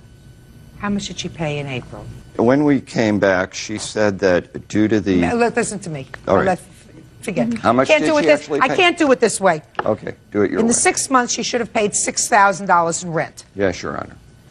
How much did she pay? How much did you pay in the 6 months? $3,250. And that's with or without the $1,750? Including. Including the $1,750? Yes, ma'am. Okay, and you lived there for 4 months. You moved out. I lived there 3 months and... Some days. Almost 2 weeks. Well, then that's a whole month. Your Honor, may I say something? Sure. The lease is from February 7th to July 7th. Although it says 6 months, it was signed for 5 months. When I brought it up to Mr. Wilmore, he said it's because they're having house guests. It says it's a 6-month lease, but I miscalculated the months. And so it says from February through whatever it was. And it actually... Whatever, I'm going to resolve that in her favor. I see exactly what you mean. All right. It says the term of the lease shall be for 6 months, commencing February 7th and ending on July 7th. That's 5 months. Right. Right. There's more to this story. I don't care. Listen, I don't plan on making this a whole day affair. This All is right. not the Scopes trial. You say she damaged the premises. Yes, How Your did she Honor. damage the premises? She left boiling water on a wood parquet floor. Show me. How do you leave boiling water on a wood parquet floor? I You don't let it overflow a boiling pot, and then, I don't know, maybe wake up an hour later and turn the pot off. What is this white thing? Is this the stove? Yes. Yes. Stoves and I aren't friends. I usually can't identify them unless I see the whole thing. Martha Stewart's available. I have a large sign in my kitchen, and you know what this large sign says? Martha Stewart doesn't live here. Would you give this to the defendant and show the defendant? She says the nicest things about you, Your Honor. I think she's wonderful. You know, she does her thing. I'll do mine. How'd that happen? Well, over Not time. a well. Well isn't an answer. Let's have Over it. time, because he had sawed off part of a countertop and put it in a new place right next to the stove and left a gape half an inch, quarter an inch. Over time, I did see the swelling. He talked with the contractors, I was present, to make note that there was swelling. But in my opinion, I did the best thing I could, cleaned up everything. I'm a very neat person. Was water left there by you that had boiled over on the floor, causing Absolutely this? not. Absolutely not. And this, what you're showing me, listen to me carefully, what you're showing me is under The the stove? Got it. Now tell me about this false arrest. One day the sheriff's office arrived at my door and told me that I was under citizen's arrest. When I asked them what for, they said they couldn't disclose. It was a citizen's arrest, and that they made it quite clear that it was not their arrest, It was by a citizen, this citizen. not them. Well, right. And it's clear that Miss Stevenson did, in fact, cause you to be arrested. So I think I'm going to let her tell me the story. Go ahead, madam. I was greeting a neighbor across the street in the front of my unit, the back of their apartment. A neighbor that they have a mutual restraining order against. The plaintiffs had put my name as a protected person in a restraining order that they filed against my neighbor. I went to the court system, put a declaration on a penalty of perjury that I did not give them consent to be a protected person. However, this person is my friend. I ran across the street, went in his house actually for the first time, saw that he was a little ill, talked with him for maybe 5 minutes. You're distracting me. Sorry, Your Honor. Judge Judy continues in a moment. You had him violated on the temporary order of protection. Is that right? I went down to... Is that right? Based upon that statement. I read your answer, madam. Don't fool around with me. And later today, It's like a $2,000 TV, and 2 weeks later, we get into some kind of argument. She says she wants to break up. I said, I want my TV back then. She goes, no, tough luck. real cases, real people. Judge Judy. Scott and Justina Wilmore claim former tenant Anna Stevenson owes for unpaid rent, damages, and for a false arrest. Anna says Scott violated her restraining order. Go ahead. My friend Michelle was waiting downstairs for me. I ran across the street, went up to my unit. Mr. Wilmore was on his upper deck patio and said the sheriffs are on their way. And I said, I know, I didn't just hear you talk to me. Why did you, just a second. I don't have a restraining order. You got a restraining order against I have him? a restraining order against Mr. Wilmore. For what? For harassment, for... What kind of harassment? First of all, he... Let me see a copy of the restraining order. Peeping Tom, ma'am. I caught him in my... crouched down in a small window, Your Honor, peering if you were through married my... to this one, would you... Now, listen to me. Listen to me. Mr. Wilmore, I'm sorry. you're making it very difficult for me to concentrate on this case. Okay. I want you to understand that. Now, I know that you and your wife don't want me to make it difficult for me to concentrate on this case, but talking to each other, looking through your papers, is not helping me. Okay. Okay. What was the date, by the way, that he allegedly violated this protective order? The date I had him arrested, 5/20. What was the date? 5/20. And you had gotten this on May 7th? Correct. It was continued on your request until the 22nd of May. Is that right? That's right.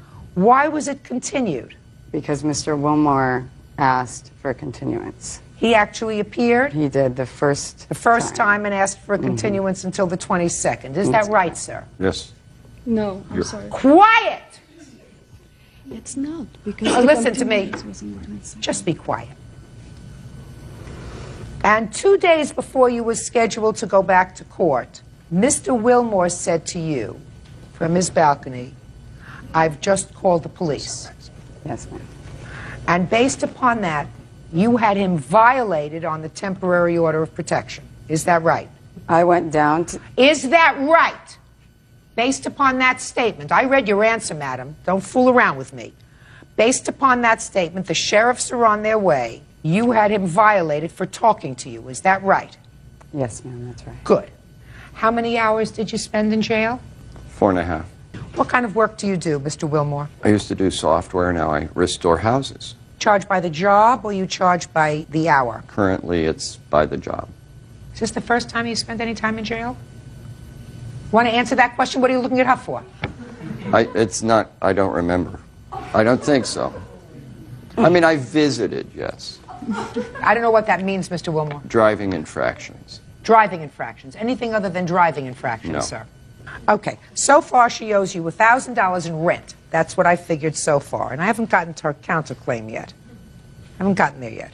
She also owes you $500 for the aggravation of you spending time in jail, because I think that it's outrageous that she had you arrested for saying to her the sheriffs are on their way. Outrageous. An abuse of the system, an abuse of sheriff's time, an abuse of everybody's time, just nothing but retaliatory being nasty. It's going to cost her $500. All right. Now we're going to get to your side. You're suing for mental distress and a refund of all the rent that you paid to the plaintiff. So let me explain this to you, Ms. Stevenson. I believe people have free will and free choice. I don't want to hear that the apartment was substandard, because you live in a free country, and if you don't like the accommodations, you move out. Do you understand? Yes. So now you can tell me about the mental distress. Okay, the mental distress was endured for multiple entrances by the plaintiff without notice or consent, barging in at any time, day or night, having workers illegal at that, entering my unit without consent or notice. Move. Move? I did. Good. That's what you do. You move. And you don't wait 4 months to do it. Counterclaim is dismissed. On your claim, I'm awarding you $1,500. It's $1,000 for rent and $500 for the 4 hours that you spent in jail and her ridiculous complaint. That's all. Step out. Parties are excused. You may step out. She's a good judge. I'm just so thrilled that it's over. I respect what she had to say. It's been a nightmare, and I'm just happy that she's out of our life. I respect the way she handled their behavioral patterns. She was a tenant from another planet. Never trust an alcohol. This is case number 288 on the calendar in the matter of Mystead Tucker versus Gocher. Parties have been sworn in. Judge, you may be seated. Sir, have a seat.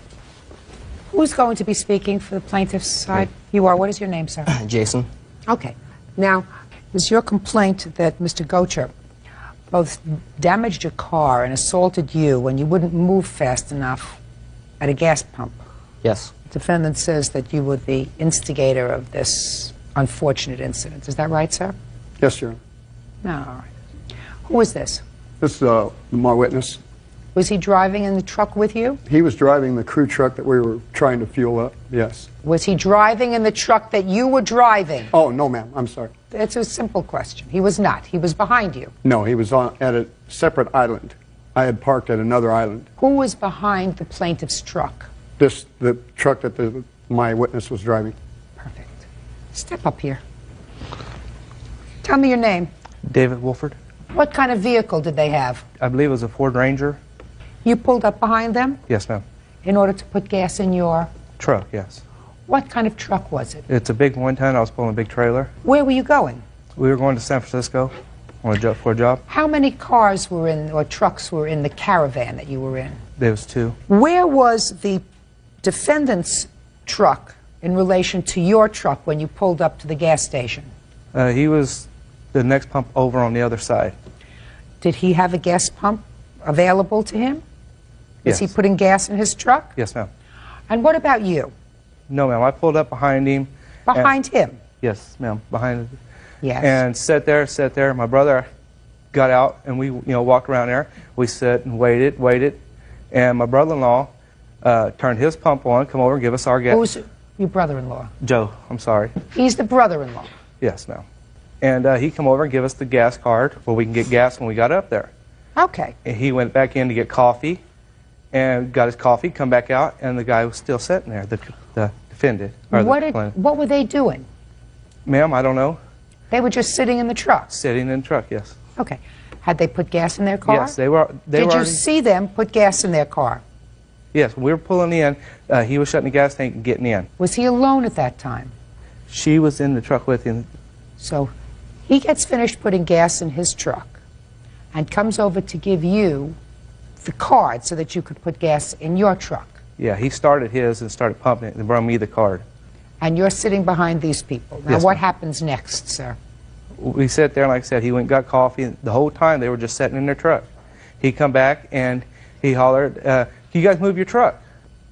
She turned around and looked. And they kept sitting there. He said, move the damn truck. And the guy just, whoop, about 4 or 5 inches, just burned his tire and stopped. Just sat there. What are you talking about? He just burned his... You mean he moved the truck? Just about 6 inches, just barely burnt the tires, Okay. just enough to make the tires burn. And then my brother-in-law continuously told him, come on, move the truck, we got to go. And she opened the back window and told him, wait a effing minute, we'll move the truck. And he told her to shut up. And Who told her to shut up? My brother-in-law. You just shut up, move the truck. Who was driving the truck? The gentleman. He was. Yes, ma'am. Go ahead. And Uncross your arms. oh, sorry. And then he got out of the truck. The plaintiff got out of the truck, slammed his door open, and come out towards my brother-in-law with his fist rolled up. So my brother-in-law, Explain to me. Fist rolled up. Show me what that means. like, he come out like this and come towards you. And my brother-in-law grabbed him by his shirt because, you know, it looked like to me he was wanting to fight. When he come out, he looked like he was going to hit him. So he grabbed him. They started rolling around on the truck. My brother, that couldn't make it today, grabbed my brother-in-law, and I grabbed him, and I was holding him, and all the words stopped, and he relaxed. So I let him go. When I let him go, he took and swung and hit my brother-in-law in his glasses. His glasses cut his eye. So my other brother let him go because, you know, there wasn't no sense of holding him and letting him get, you know, beat up. So then they continued fighting. Anyway, they wrestled towards the truck, and they separated, and he told his wife or girlfriend, I'm not sure what she is, and told her, come on, get in the truck, let's go. So she got in, he took off, burning the tires out of there. Now let me hear your version, sir. Okay, I was getting gas. Uncross your arms.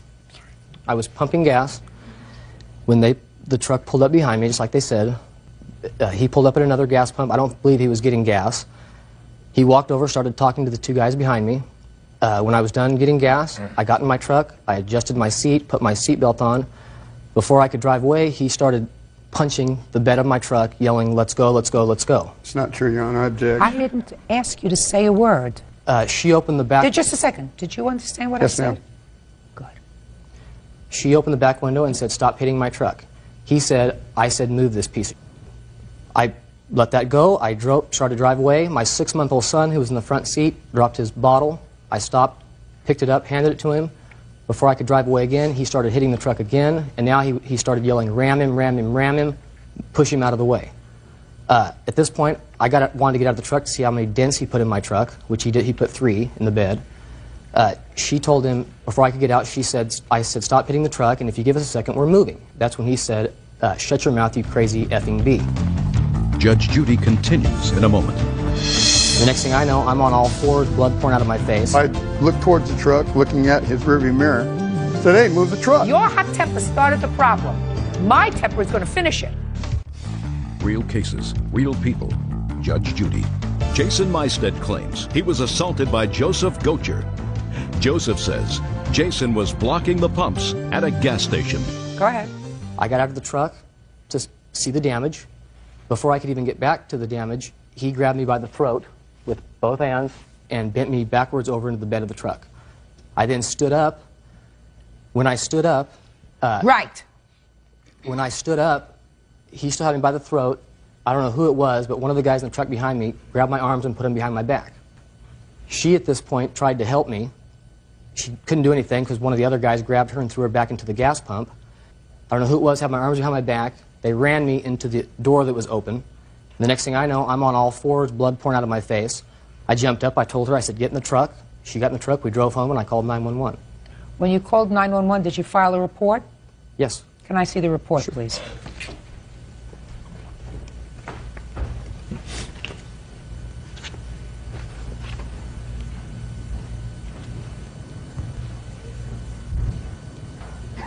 Did you know him from before? No. Says when his neighbor, later identified as Joseph Gocher, is he a neighbor of yours? He lives 4 houses down. So what do you mean you didn't know him before? I mean, I've seen him, but I didn't know him. I don't know who he is. 4 houses down from where you're currently living? Yes. Did you ever had any problem with him before? No. And you didn't know his name? No. Who's Robert? It's my brother. Hmm? Well, at least Robert's honest.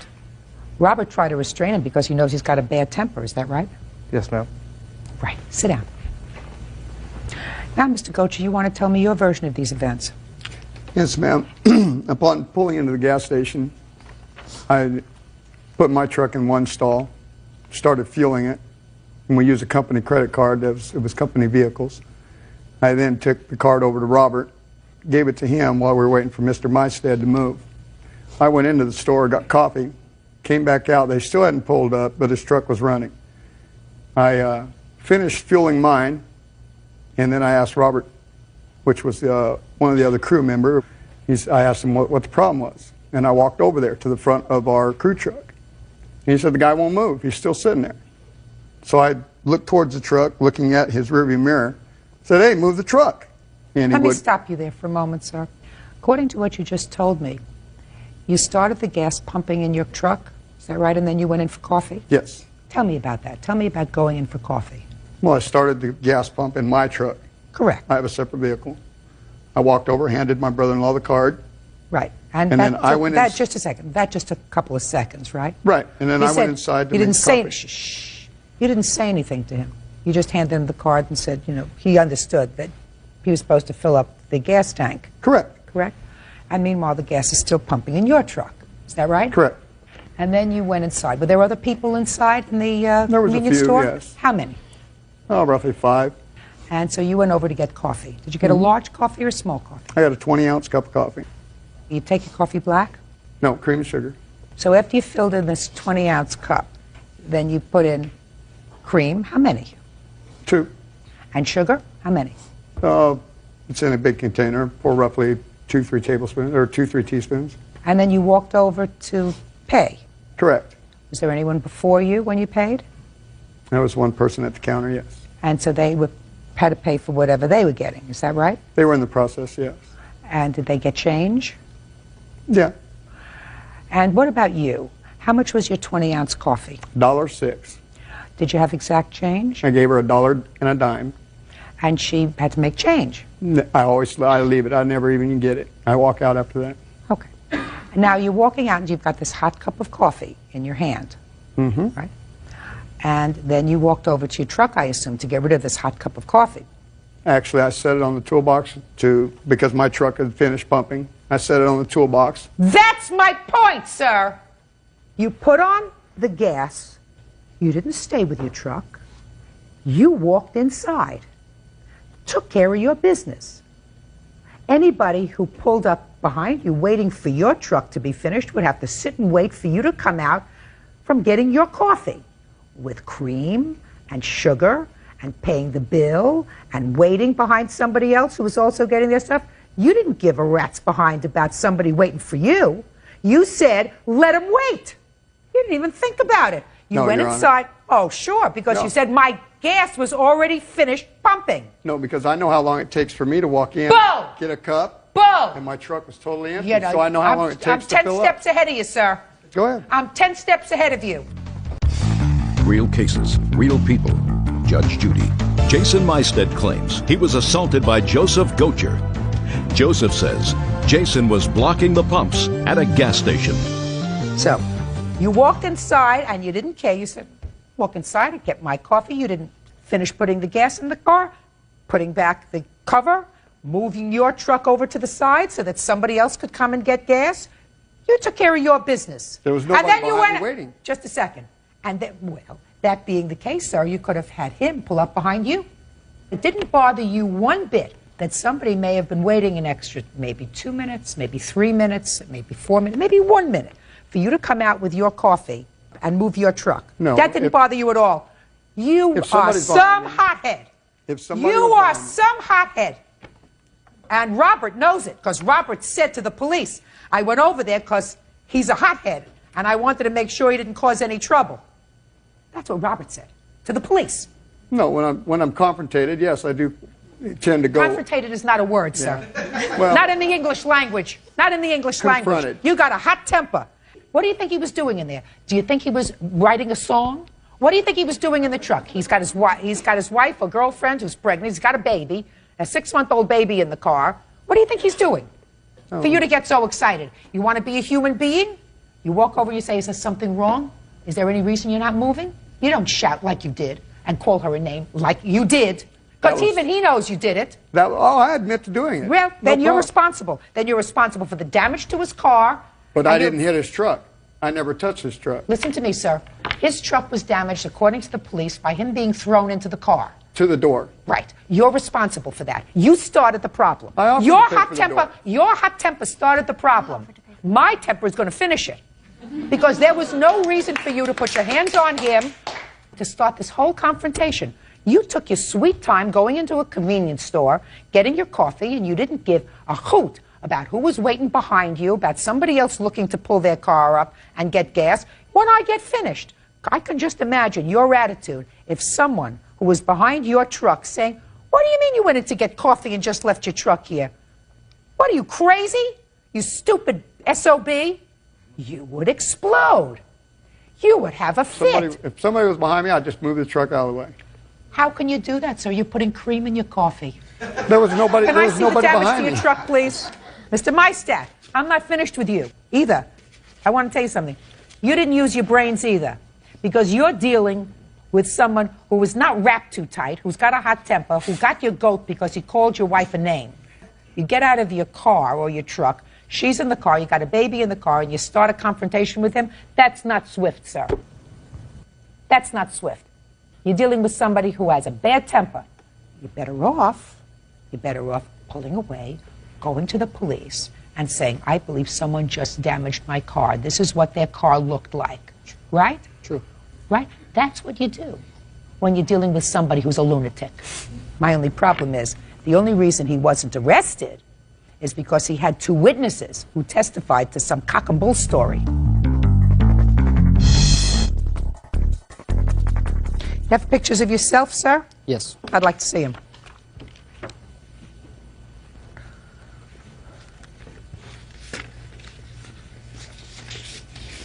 I see a lot of feet pictures. I don't see any injury here, sir. It's the ankle. What happened to your ankle? Well, I broke it back in on June 30th. I just got off a cane when this all happened, and there's a re-injury. Here's my emergency room records of going back in. How much did the emergency room cost you? It was $619. Between the emergency room visit only, which is all that I'm considering, and the damage to the car, which is $1,724, $2,343. Now, what you're suing for is $5,000, sir, because you want also to be paid for lost wages due to assault, to the assault. Yes. What lost wages did you have? Well, like I said, I broke my ankle on June 30th. I was on crutches for 6 weeks with the cast. When I got the cast off, I was on crutches for a month. I went to rehabilitation, was on a cane. That has nothing to do with him. Well, no, I just got off a cane, just got back to work. When he assaults me, and with the emergency room records there and seeing my doctor, I was back on disability for another month. Chalk that up to your own stupidity.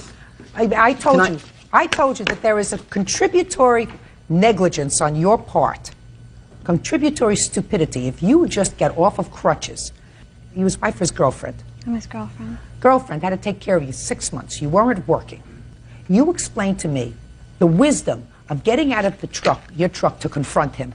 Well, when somebody's punching your truck, don't I have the right to get out and look at the damage? No, what you're supposed to do when you have a nut who's hitting your car. I didn't know he was a nut. Oh, no? You didn't know he was a nut? You didn't know he was hitting your car because you weren't moving fast enough? And I don't have the right to get out and check out the damage? I'm not talking about right. I'm talking about using your brains. I'm talking about trying to be a little smart, just like you drove off and try to find a police officer. Is that what you try to do? Then you do that first. You don't do that after the damage is done. You try to do that first, especially when you have a baby in the car. I did try to drive away the first time. Yes. And they punched my truck again. So, even more so, the guy's a real nut. He hit my car a second time, and I'm driving away.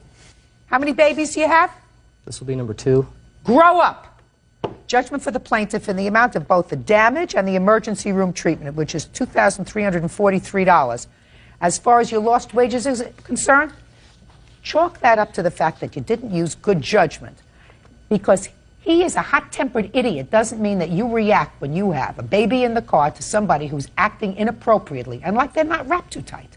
That's what you're supposed to do if you're a responsible parent. By the way, is there any reason why the two of you aren't married? We're engaged.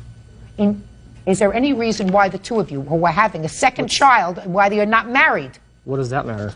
I'm just curious. I said as a matter of curiosity, matter of responsibility. We've been engaged and we plan on getting married, yes. Well, is there any reason, madam, why before you have your second child that you don't decide to make Because that I don't kind of a want to be commitment? pregnant walking down my aisle. I want to... Well, you had some time between the first and the second, didn't you? Yes, I did, Good. and I didn't want to get married in the winter. Your Honor, this is case number 101 on the calendar in the matter of Chan Williams versus McDonald. Thank you. You're welcome, Judge. Parties have been sworn in. You may be seated, sir. Have a seat. Who's going to speak for the two of you? I'll speak first. It's your claim that you did some work for the defendant who owns a bar in creating a website for him. You are owed $2,000 for the work that you did in creating this website. The defendant's answer is a rather novel one. Let me read the last line just so that you understand what his defense is. Okay. None of the people who work at the club expects to get paid. That's your defense. Correct. This isn't run by some charitable organization, this No. club of yours. Is it a club or a bar? What is It's it? an event promotion company, and we do, this is referring to the Sunday night club that we do. Explain the club to me. It's a drum and bass hip-hop club. Do you have a room? 2 rooms, sound system, lighting. And people come there to dance? Exactly. Do you serve alcohol? Yes. You have a license to serve alcohol? The bar owns the license. How much admission do you charge? $5. And how long have you had the club? Nearly 2 years. Is it running up and running? Does it Yes. doing okay? Yes, does well. And do you do anything else other than own this club? Yeah, I do a lot of the work behind it. Other than the club itself? Oh. I'm not talking about Sunday night. I mean, For a are you living? a carpenter, or a plumber, or a shoe salesman? Do you do anything else other than the club? Yeah, I'm a web designer. And you make money from that? Yes. You make good money from that? Fair money. Good. You filed tax returns last year? Yes, I did. How much did you earn on your tax returns? I don't remember. Think hard. Everybody, I mean, was it millions? No, not at all.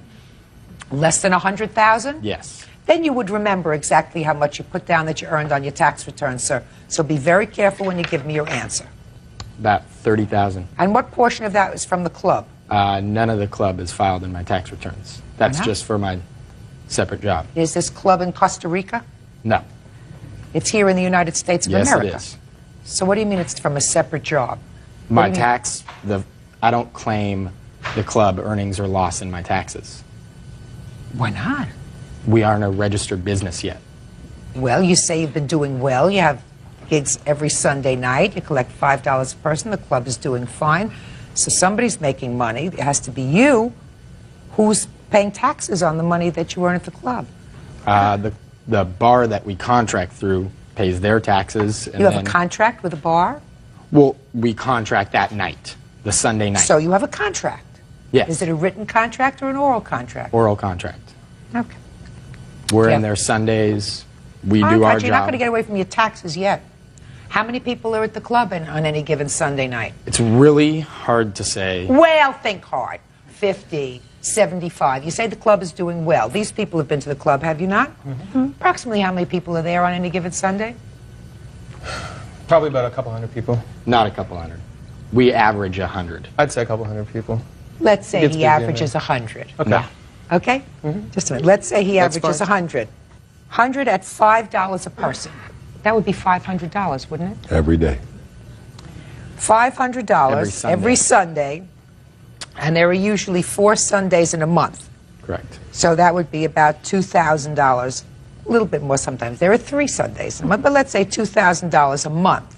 And Mr. McDonald, according to your defense, none of the people who work at the club expects to get paid. So the club makes $24,000 a year. There are other expenses of people that don't work for us. Like Like what? promotion, for printing flyers. Anything that we out-contract, we do have to pay for.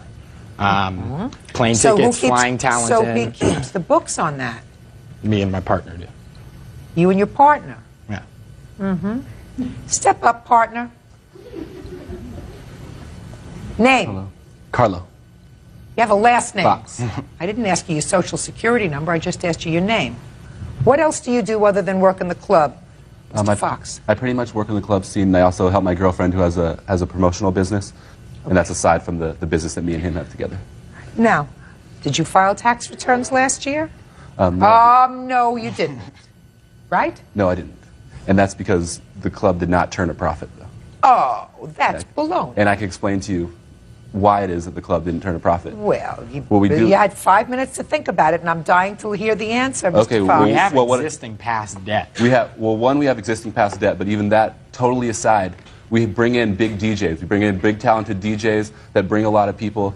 We have to sometimes fly them from other cities. Once to twice a month, we're flying in DJs from other cities, and they could cost anywhere from $300 to $1,500. And so it's like, and yes, on those nights that we have $1,500 DJs, more people will come. We'll have maybe 250, 300 people down there. Really? But at the same time, if you do the math on that, 300 people at $5 a head, that's breaking even. And so it's for the most I part. wouldn't run a business where I was just breaking even. But we love it. It's like something that we care about. The music. It's like a charity. It's not charity, but it's like a creative thing. Now let's get back to the lawsuit, now that I've tortured them sufficiently. Tell me about the creation of this website that you discussed with them and what the financial arrangement was. Okay, back in August, while we were at the Sunday night club, Ian approached us with the offer that if we agreed to be in charge of... I didn't approach them. I didn't ask you anything yet.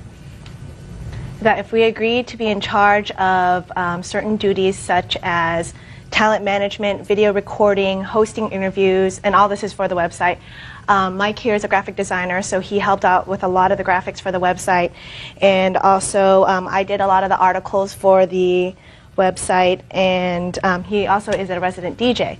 And if we were to be responsible solely for these duties for 6 months, that he would give us $2,000.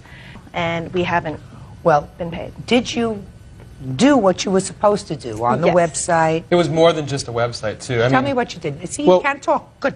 What we do is live video of the DJs that they bring in. We put those on the website. In fact, as an added bonus... So you videotape? I videotape them, yeah. And I've also has them on my website, whosmoke.com. I've put the stuff that I've recorded, I put it on my website, which is like a nice thing to do because web space costs money. So I do donate a little bit of mine. But we do interviews. Donate.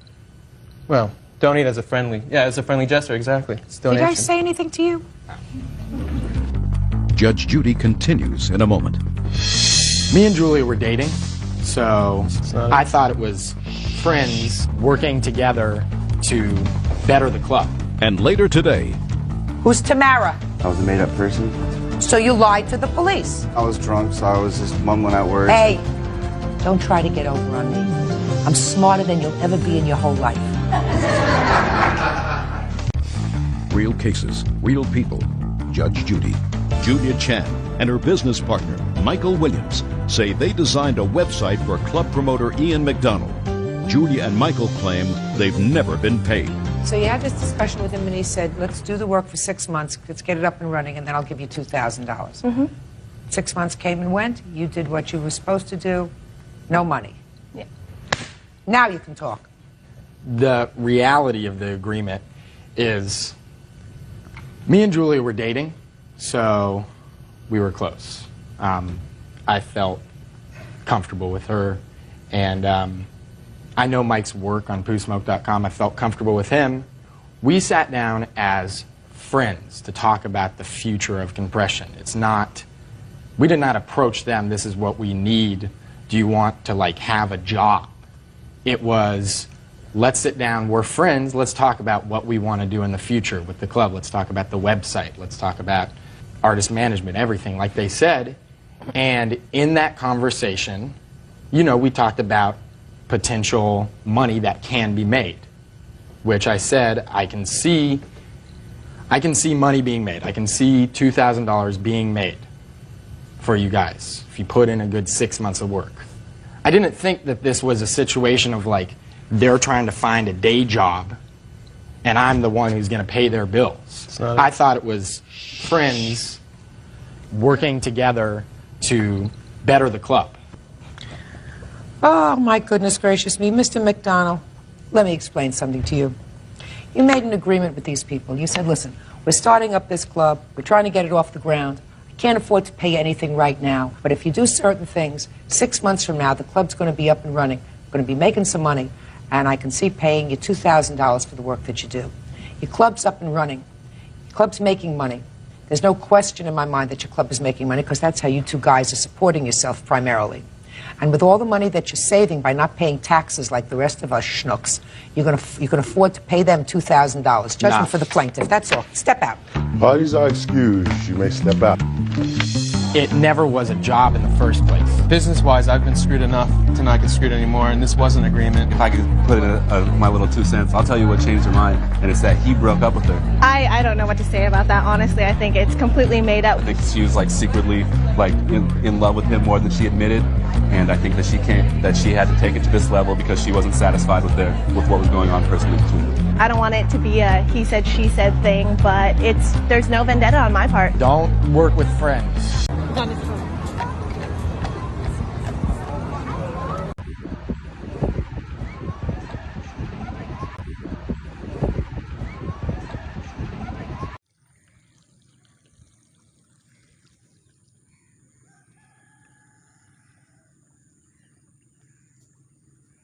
कदरा ना मेरा मना याडरा जिथे रात पै जबी बिछा के सोना चादरा नी बोतल की शया लाके ठीक पीजा सागरा हॉल पूरा बेबी हाय बेबी तू बावे काला सूट